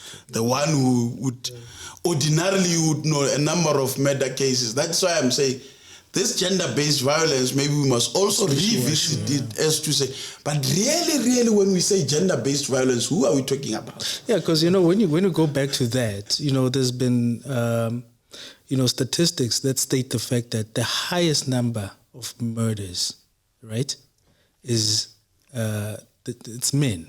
On men. Right? Yeah, it's men on men. Suicide, men. Yeah. Right? So, when we look at it that way, and these things are not accounted for under gender-based violence, what do we say about that acronym itself? But then, Manda, when you are thinking about that, maybe even the viewers must then ask themselves this question. As they read the preamble of the Domestic Violence Act, to say, why was it enacted? Do you think there's maybe an agenda? I don't know. It's for the viewer. We know there's people that really look deeper into these things to say maybe, government is trying to, hide certain things from people, so they create something that they can focus on and say, okay, fine, we are going to run with this while... The government has accepted. The people who drafted that legislation have accepted that they have identified that there's a social evil. Yeah, but you know what? Just to come in there, at my level, maybe at your level, Tate Ramatsosa, it doesn't get there. Primarily because when we see it at our level, because I have seen men who have suffered at the hands of their wives, of their spouses. I told you a story where I was, during the day, I think it was midday, and I had a guy come in. This guy came in, and as soon as he came in and he closed the door behind him, he started crying, right? And the guy tears were flowing. Really, guy was crying. I know the guy. I also know the partner as well. I know both of them, and I know them as good people, right? As far as I know them. But there's no perfect family, of course. And the guy was crying. The next thing that I noticed when I look at his face, at his neck, he's got bruises and he's got scratch marks. And he says to me, Doc, you know what just happened to me now? And I said, no, man, I don't know. Tell me what happened. He says, my wife locked me in our bedroom, right? Literally, closed the door, locked the door, took the key, right? And started physically challenging this man, pushing, poking, scratching, right? And the guy was in tears, right? Because he's on the receiving end. And then I asked him, man, how did you deal with the situation? He says, you know, doctor, one thing that saved me is that I could see that there was a trap for me. I was provoked to a point where if I had responded using my strength as a man, obviously the cops would have been called and I would have been arrested. Many similar cases like that I have found, right? Guys coming in and reporting that, listen, my wife did this to me, my wife did that. But the difference with men is that men don't, the first time, necessarily want to go forth, take it all the way through to where it can reach advocate and things like that. Maybe it's just our nature as men because we don't want to be, for people to humiliate you and say that you're not man enough, you are being, abused by a woman, you are a weak man and all of those things. So the stigma behind it is what prevents men from going all the way through to making sure that there's prosecution and all of those things. But gender-based violence against men exists. There's a lot of it. And it's huge. And also, the other thing to say is that sometimes it is not clear like that. Sometimes you have got men that have suffered for years and for years emotional abuse at the hands of their wives, right? Some men, despite being a provider in the family, despite loving his wife, doing his best, but some men just don't get the respect that they deserve from their partners. And these are things that we need to talk about, because there's a time when you reach a breaking point as a human being. And when you reach a breaking point as a human being, as a man, and you act, then the society will find that Mandla was at fault in how he reacted. But like Datera Matsusa has said, have we gone back to see what was the root cause? Mm-hmm. Does Ostumi, is she ready also to accept her own liability in all of these things? So I think that when dealing with this, men do suffer, and men have suffered, and men are suffering from GBV. But the problem with men is men are silent. And that's what kills men. That's why men commit suicide, right? Mm. That's why men commit suicide, because you know what it does to a man when he's being constantly dominated by another human being? It breaks your spirit, your manhood, how you feel about yourself. When you look at yourself in the mirror and you don't see yourself now as a father of your children, because now you are constantly being attacked, constantly being dominated. And sometimes you may decide that, listen, for me to live under these circumstances, it's best I take my life. And that's the way that most men take. And we need to educate men out there to say, my brother, there's another way. There's another way. Keeping silent or pretending that everything is going well is not the way to go. Find someone that you can speak to, right? There's many people that can help. I don't know whether there are programs within our city that are aimed at assisting men who are suffering this kind of things, for men to go there and they can be supported, like support groups and things like that. I don't know. When men go to police stations, are there social workers that are being contacted and being told that there are men that are suffering this kind of things? So when we want to help men, there has to be, at different phases and different levels, people that specifically assist men that have gone through these things. Because it's very difficult for a man to come to me and say, I've been assaulted. But once they have done that, do we help them? And how do we help them? Do we have programs in place and things like that? And I think that's what we need to look into, and the government needs to look into that. Yeah. One thing I find about a lot of the programs that we have in the country, all the campaigns and whatnot, they tend to take a generic approach, a blanket approach when it comes to dealing with the societal ills. I don't think that enough work is being done to understand the different backgrounds that we come from. I mean, for crying out loud, we've got how many official languages? 11 official languages. 12 now. It's 12 now with the sign language. Yeah. I was about to ask you which one. Sign language. I mean that alone tells you how diverse our nation is. Yeah. You know, I mean, if you have that diverse a nation, how can you approach such evils by using a blanket approach? You know, don't you think that there are other means and ways that we can come? Because yes, we do have GBV helplines, and we've got this and we've got that. And are the people equipped well enough to deal with people that come from different backgrounds? Are they given enough information? I think it's not even necessarily, Mandla, the background that informs what is happening. Even within the same city, you may find that a certain type of crime is prevalent in one area, but not so in another area. Yeah. You understand? Even if we look at murder generally, in the privileged areas, like in town, is far less compared to murder in the townships. Yeah. Right? So the question is, what is the cause of that discrepancy? Why is murder more prevalent in townships and also so when you come up with legislation, you are right. If it's a blanket approach, you will miss the point. Yeah. Right? You will miss the point that speaks to why are people Kokanana dying more than people go during grain. Right? So you are absolutely right. We need to get to a point where we have legislature, we've got people who interpret legislature, but people who can also see where to apply it and how to apply it. And if there are shortfalls and pitfalls, they can come in and then help those particular communities. And I think that this is something that the government has to look into. And then if we can have those kind of things, we can be able to empower our people, especially when we're dealing about gender-based violence against men, for men to know if I'm being abused emotionally by my wife. One last thing to ask before, can sex be used as a form of abuse against a man? Oh yes, certainly. This we should give. This I don't know what you say. Can sex be used? Does it qualify? I don't know. I'm speaking from a male perspective. Does it qualify? I think though. I know that you are here to ask questions, right? Yeah.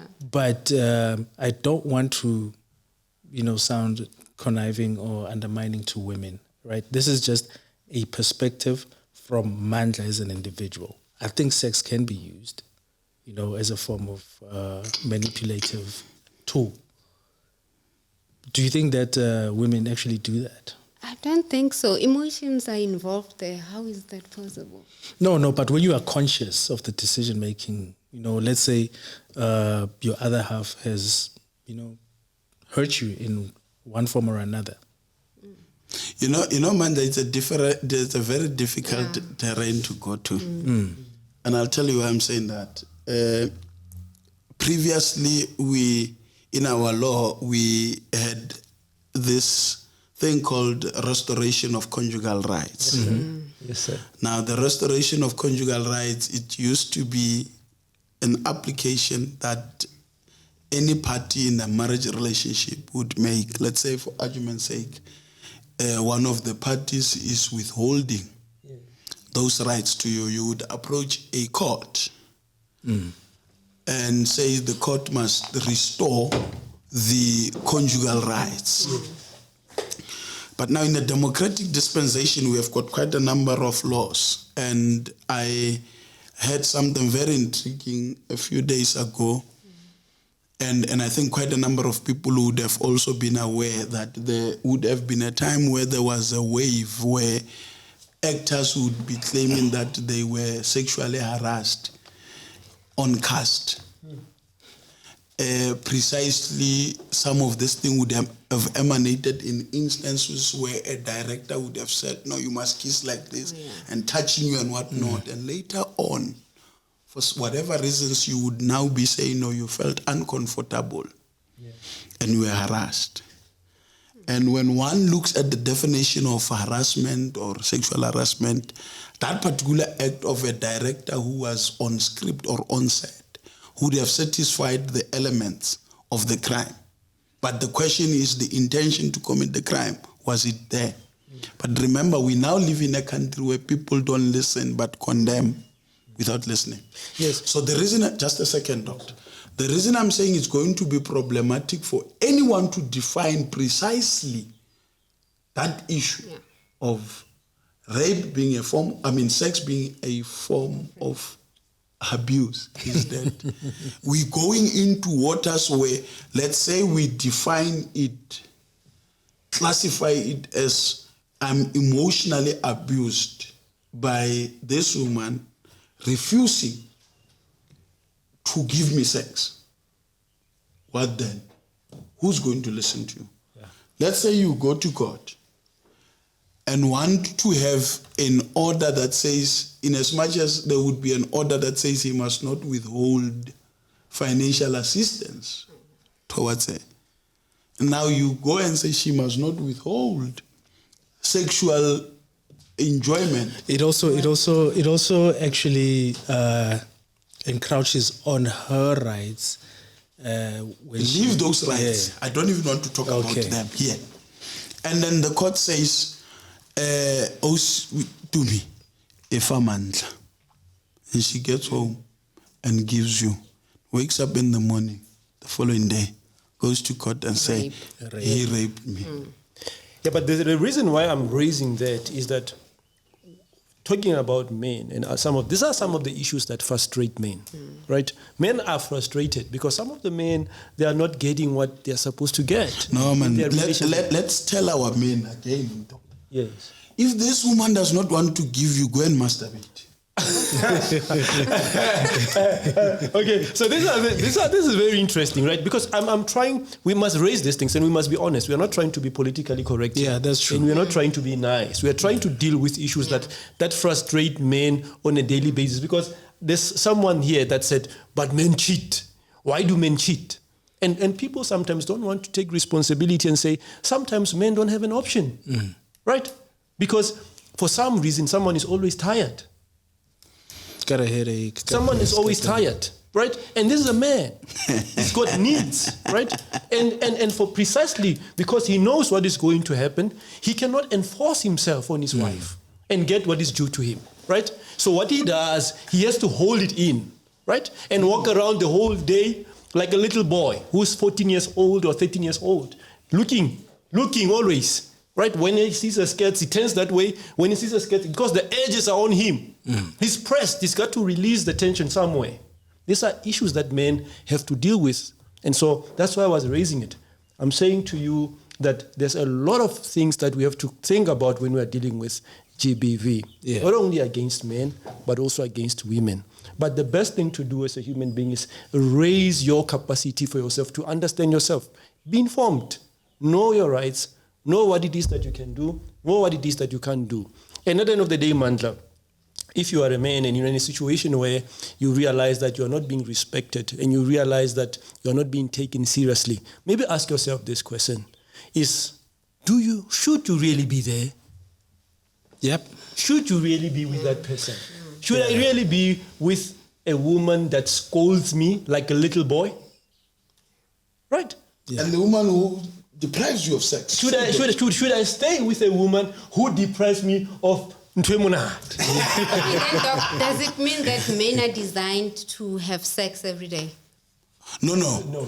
It's not what we are saying. No, we're not saying that. But we are saying don't weaponize it. Don't weaponize it. Okay. Let it not be used as a weapon. By any means. And when we say let it not be used as a weapon, it should not be used as a weapon for me to love you. Oh, yeah. You must not bring Steve Harvey into my relationship because we are in South Africa.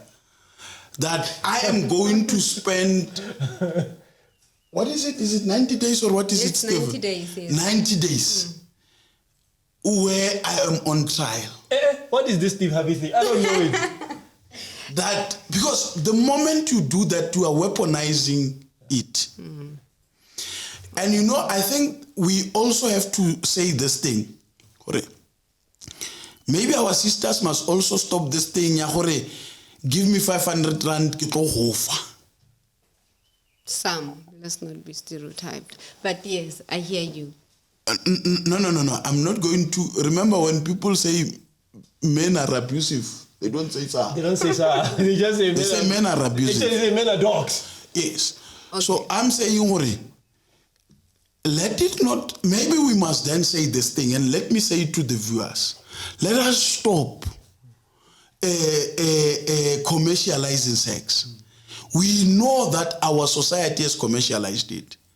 But people who are in relationships, stop commercializing sex. Don't sleep with a person because you want money from him. If you know you are in that particular business, go and stand in the street and see if this man will pick you up. Because some of you have been picked up also becomes a problem, and it also creates conflict.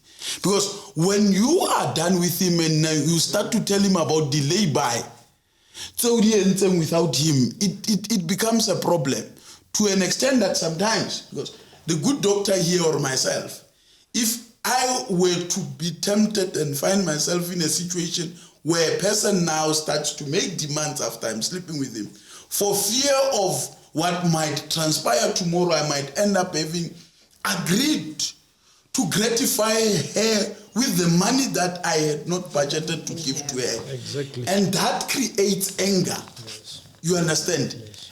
And again, we need to say this thing. If you don't have money, don't go to a tavern. Because a person who gives you alcohol, some of them, and lelo namajita, stop this thing and want to sleep with them.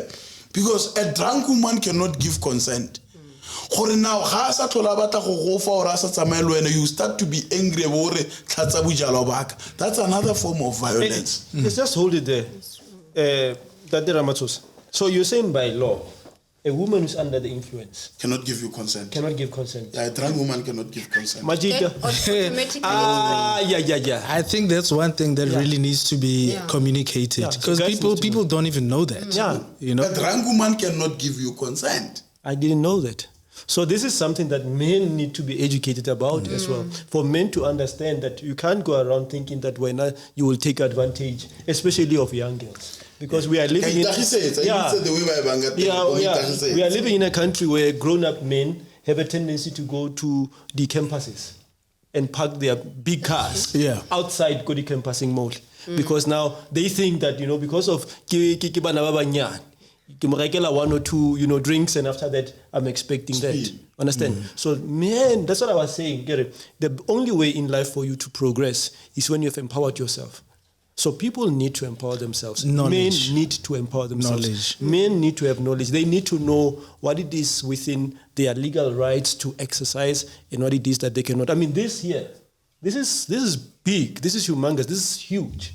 That a lot of people in South Africa, men in particular, we don't know that a woman who's under the influence of alcohol cannot consent. And I really hope that we haven't started something else, because some people can weaponize that, Some people can weaponize that, go and drink, and then start, afterwards, babatla mavos and everything like that. Then they run to court and say, but I was drunk. Yeah. But look, we are just giving people information out there. Please do not weaponize it. But men must know. Yes. It comes from a legal expert himself. Yes. A drunk woman cannot give consent. So do not. Exactly. I think I like how you ended it up, Mindlos, to say, if she's drunk, guys, there's tomorrow. She will wake up sober. You understand? Then you can do whatever that you want to do. You understand? I mean, the other thing that, doctor, maybe you must tell us. I have never seen a man who died because of an erection. So that thing, unless he drank something, it will be painful. But guys, please. Yeah. Please, you are not going to die. I know some famous person wants to say, manje, akayekwi. Muyeke, if she says no, muyeke. Yeah. I mean, honestly, there are people, mean those who are sentenced 10 years, 15 years in prison, who said, Jens, why it's again, Nengas Khon, Negituhet, no blind, Mano Mun, Hano Kabon and Aliang, Naha, Naka, Ntwele, Ka Mulo, Mumari, now. And you're going to, that thing that you could not wait for tomorrow, you are going to stay for 15 years. 10 years, I'm not saying you understand? So just wait until tomorrow, and then if that person there's another one that you can get. Rather than staying for 10 years for or for 10 years. Please, guys. Yeah. And you know, well, this is something that is very sad. When you go to jail and you've been accused of rape, whether you did it or not, there's problems inside as well for you. You know, there's problems inside as well for you. So that's one thing that you need to get away from. Do not do what you are not supposed to do. Exactly. Period. You know, like you said, Doc, men need to educate themselves when it comes to that side of things. When it comes to the interaction with women. Yes, sir. We, like you said, they can always go and find somebody else who's willing to do it. We are not promoting promiscuity. Yes. We are not promoting promiscuity at all. We're just saying that level up, get your facts straight, gain knowledge, understand who you are as a person, understand what your contribution must be in the community at large. Do not engage in things that will lead you on a path of destruction. But Doc, from the medical point of view, you are able to resist. This thing is after some time, isn't it, Doc? Yeah. You know what? It's true.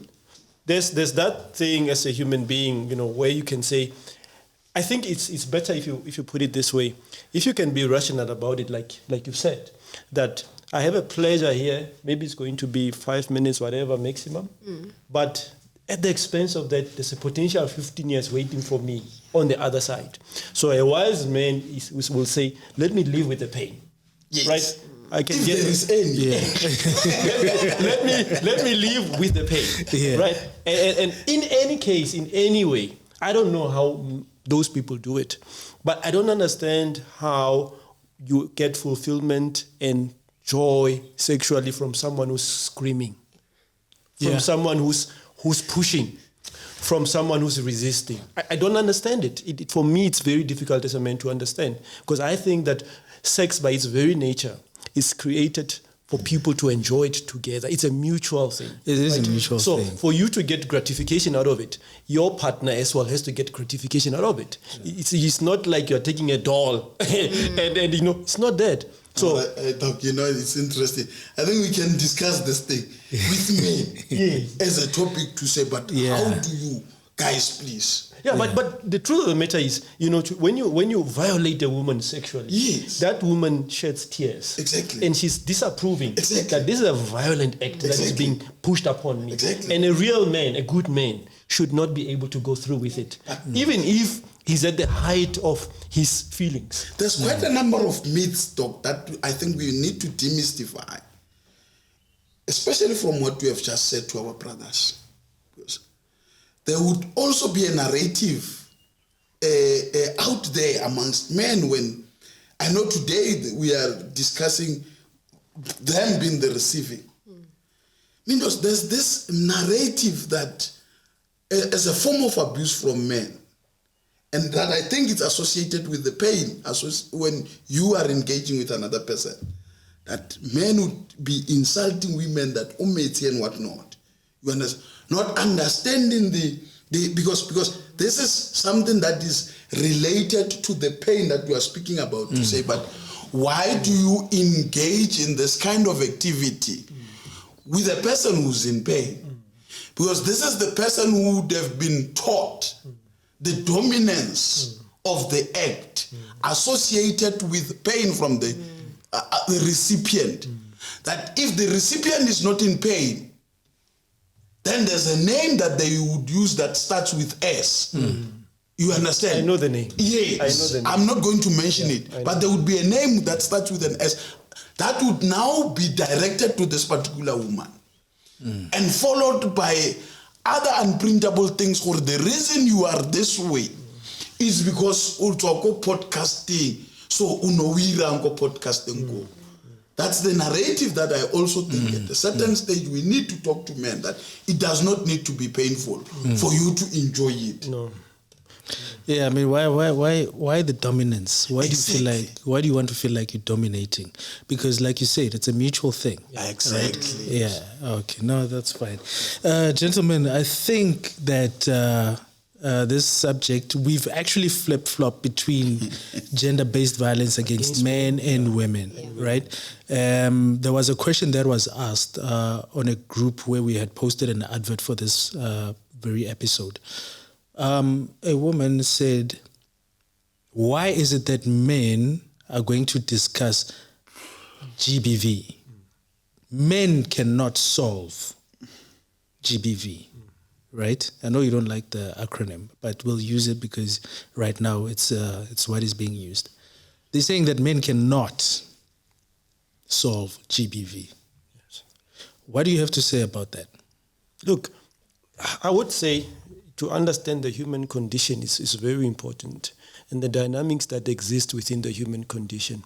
If you say that men cannot solve GBV, to me it sounds like you're saying men are the ones responsible for GBV. So the question then becomes, who then is qualified to solve GBV? Because if you exclude men as potential solvers of GBV, you are leaving only the victims. And the victims themselves cannot solve GBV. So it makes no sense. The premise of that question is actually is wrong. It's absolutely wrong. I believe that to solve GBV, not only do you need a dialogue like this one, where men are talking, but women also. Women need to have a dialogue among themselves as well, as to how do they also contribute to this? Are they empowering the perpetrators? Because sometimes, Mandla, there's a situation where, like I say, maybe a woman will be involved with a guy. She knows very well that this guy is aggressive. She knows that this guy is not a good man. But because of the financial benefits that comes with being with that man, certain women would settle with that man, as opposed to settling with you, because maybe you are not able to provide. So these are some of the things that are plaguing our people. And I think at the center and at the core of it all, the vast majority of this thing has to do also with the fact that people are vulnerable. People don't have. Poverty also plays a role. That's why I said to you that every society that has been able to uplift its standards of living for the whole people, it has been through education. And getting people to understand and have a value. A woman that is self-sufficient, that can look after herself, does not use the same standards when choosing a partner. Right? Am I right? You're correct. I think Mindlos, that particular question is like a person who says that I'm a drug lord and I want to open a rehabilitation you can't. center. You can't. And I must not be misunderstood by the viewers. If we want to overcome the issue of GBV, we know that the majority of the people who would be the perpetrators are men. So they must be involved. Now, we need to get to a stage where men are going to accept that this is wrong. Until such a time that men have accepted that this is wrong, we can speak until we turn blue. We're not going to have a solution to it. Women can come and shout. They can make every law that they want to make. But until men says this is wrong, and how is it going to be wrong, Mindlos? It's going to be wrong when I say, Doc, I'm not going to associate you when I know that you are slapping your wife. If Doc comes when I know Doc is an abuser, sit down with him the first time and I said, Doc, this is the last time I'm talking to you about this issue. And if this is how you live, brah, forget about me. You see? And when he leaves, comes to you, Mindlos, and say, hey, Doc, you know what? I'm not happy with what you have done. In as much as that I would have supported to go into court, but I want to tell you I'm not happy. And it stops now and it stops today. If this is how you are going to live, and when we have ostracized him and he's on his own, he will reflect. And when he reflects, he will correct himself. Yeah. But now, if you close men out of this problem and they start to say robber bonds, who's going to reprimand them? Who's going to be a mirror to them? Because it is upon us as men. And this is my parting shot, Mindlos. As men, we must start to say, not in our name. And not in our name when people want to trend on social media. When I say not in my name, I must mean it not in my name. On a daily basis. On a daily basis. And when you say not in my name when this thing is committed by Dr. Kumalo, whom you don't have a relationship with. Not in my name, it must be done by the friends of the perpetrator.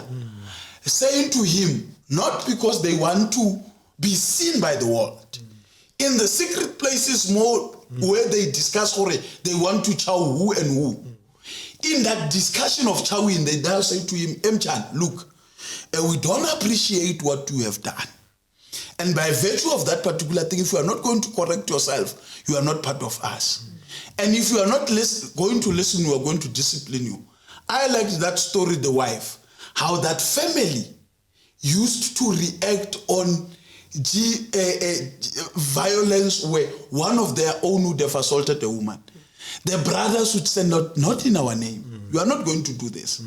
So until we as men, and when I say we as men, I'm not saying when we do it for social media, I don't want it to be done for social media, because every man who perpetrates GBV, gender-based violence, or every man who slaps a woman, every man who rapes a child and who rapes a woman or rapes a girl, that guy has got friends. You understand? Now we need to talk to him in our secret places where there's no one watching us, where there's no phone that is recording, and say, Mchan, the allegations are that tell us what is it that has happened. And after he has told you, because you are not a court of law, and you start to tell him frankly, to say, hey, brah, you know what, we don't condone this nonsense. You understand? Yes. That you have done. Yes. And if this thing persists from you, and I'm saying, don't call me your friend anymore. And walk away from that particular friendship. Now, if we as men, we were doing that, we would not be discussing the issue of GBV. Yeah. But part of the reason we are discussing it is that we condemn it in social media. After condemning it in social media, later on we are drinking whiskey with that particular person because we read the ice boys are half. Let's condemn it and disassociate ourselves from him. Because if he has got no one he drinks with, he will correct himself. He will sober up. My parting shot, thank you so much, Tate Ramatsosa, for that. I think that is very powerful because you are talking to the brotherhood. Let us not be a brotherhood that protects each other from accountability and responsibility. But let us be a brotherhood that encourages accountability and responsibility within the brotherhood. Yes, that's true. That's a summary of what you've said. But I also wanted to come here from a different point of view, from a different perspective. I know that there are guys who have done this, who have raised their hands at their partners. And from all walks of life, we are talking about professionals. Some of them are doctors. Yes, I wanted to come to this effect, but run with it. Some of them are lawyers, right? Some of them kibarut, preachers, men of God. True. Some of them, they are living opulent lives. These are rich people and wealthy people. This thing cuts across the board, right? It is not about whether you are rich or poor. This thing happens everywhere. So I know that there are some good men out there that have done this. But you know what? We are afraid to come out. Let me say this to you. If you are a man and you have done this, my brother, take it as a lesson. Yes. Because you know how you felt after that thing. It broke your spirit. I know that that's what you know. A good man, if he has done that, he knows that he has violated not only his partner, but he has actually violated his own spirit. Because your conscience will condemn you first before anybody else can condemn you. So give yourself a second chance. Realize where you went wrong. Realize that your hands, you know what, my hands, advocate, because I am a healthcare professional, my hands are for saving life, right? So sometimes your hands, don't make them spill blood on earth. It is not your calling. We are called to protect.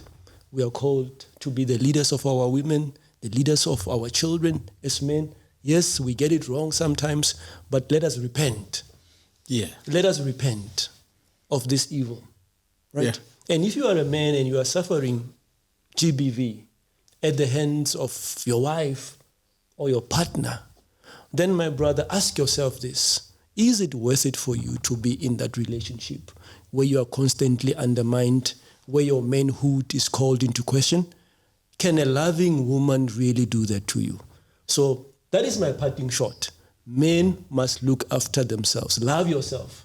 Love yourself enough not to hurt anybody else, but also love yourself enough not to accept undue hurt from somebody else.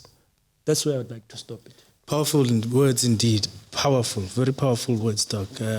We really appreciate that, And I think that us having, sat down for this moment and having started the conversation amongst ourselves, sharing it with the audience out there, I mean, there's a lot of potential. There's a lot of work that still needs to be done because, when we first had the conversation on doing this episode, we actually wanted to find resources, tools that we can, give to the men out there. In fact, perpetrators, whether you're a man or a woman, whatsoever, we want to give them the knowledge and the tools and the skills on how they can move away from being violent people towards other people, yes.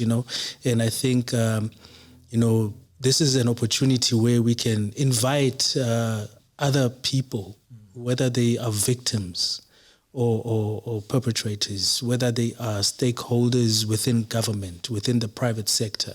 This is an opportunity where we can invite them to say, there is an ill that we have always known existed in the world. If you have the means to help people grow out of their situations, yes, let's work together. Yes, sir.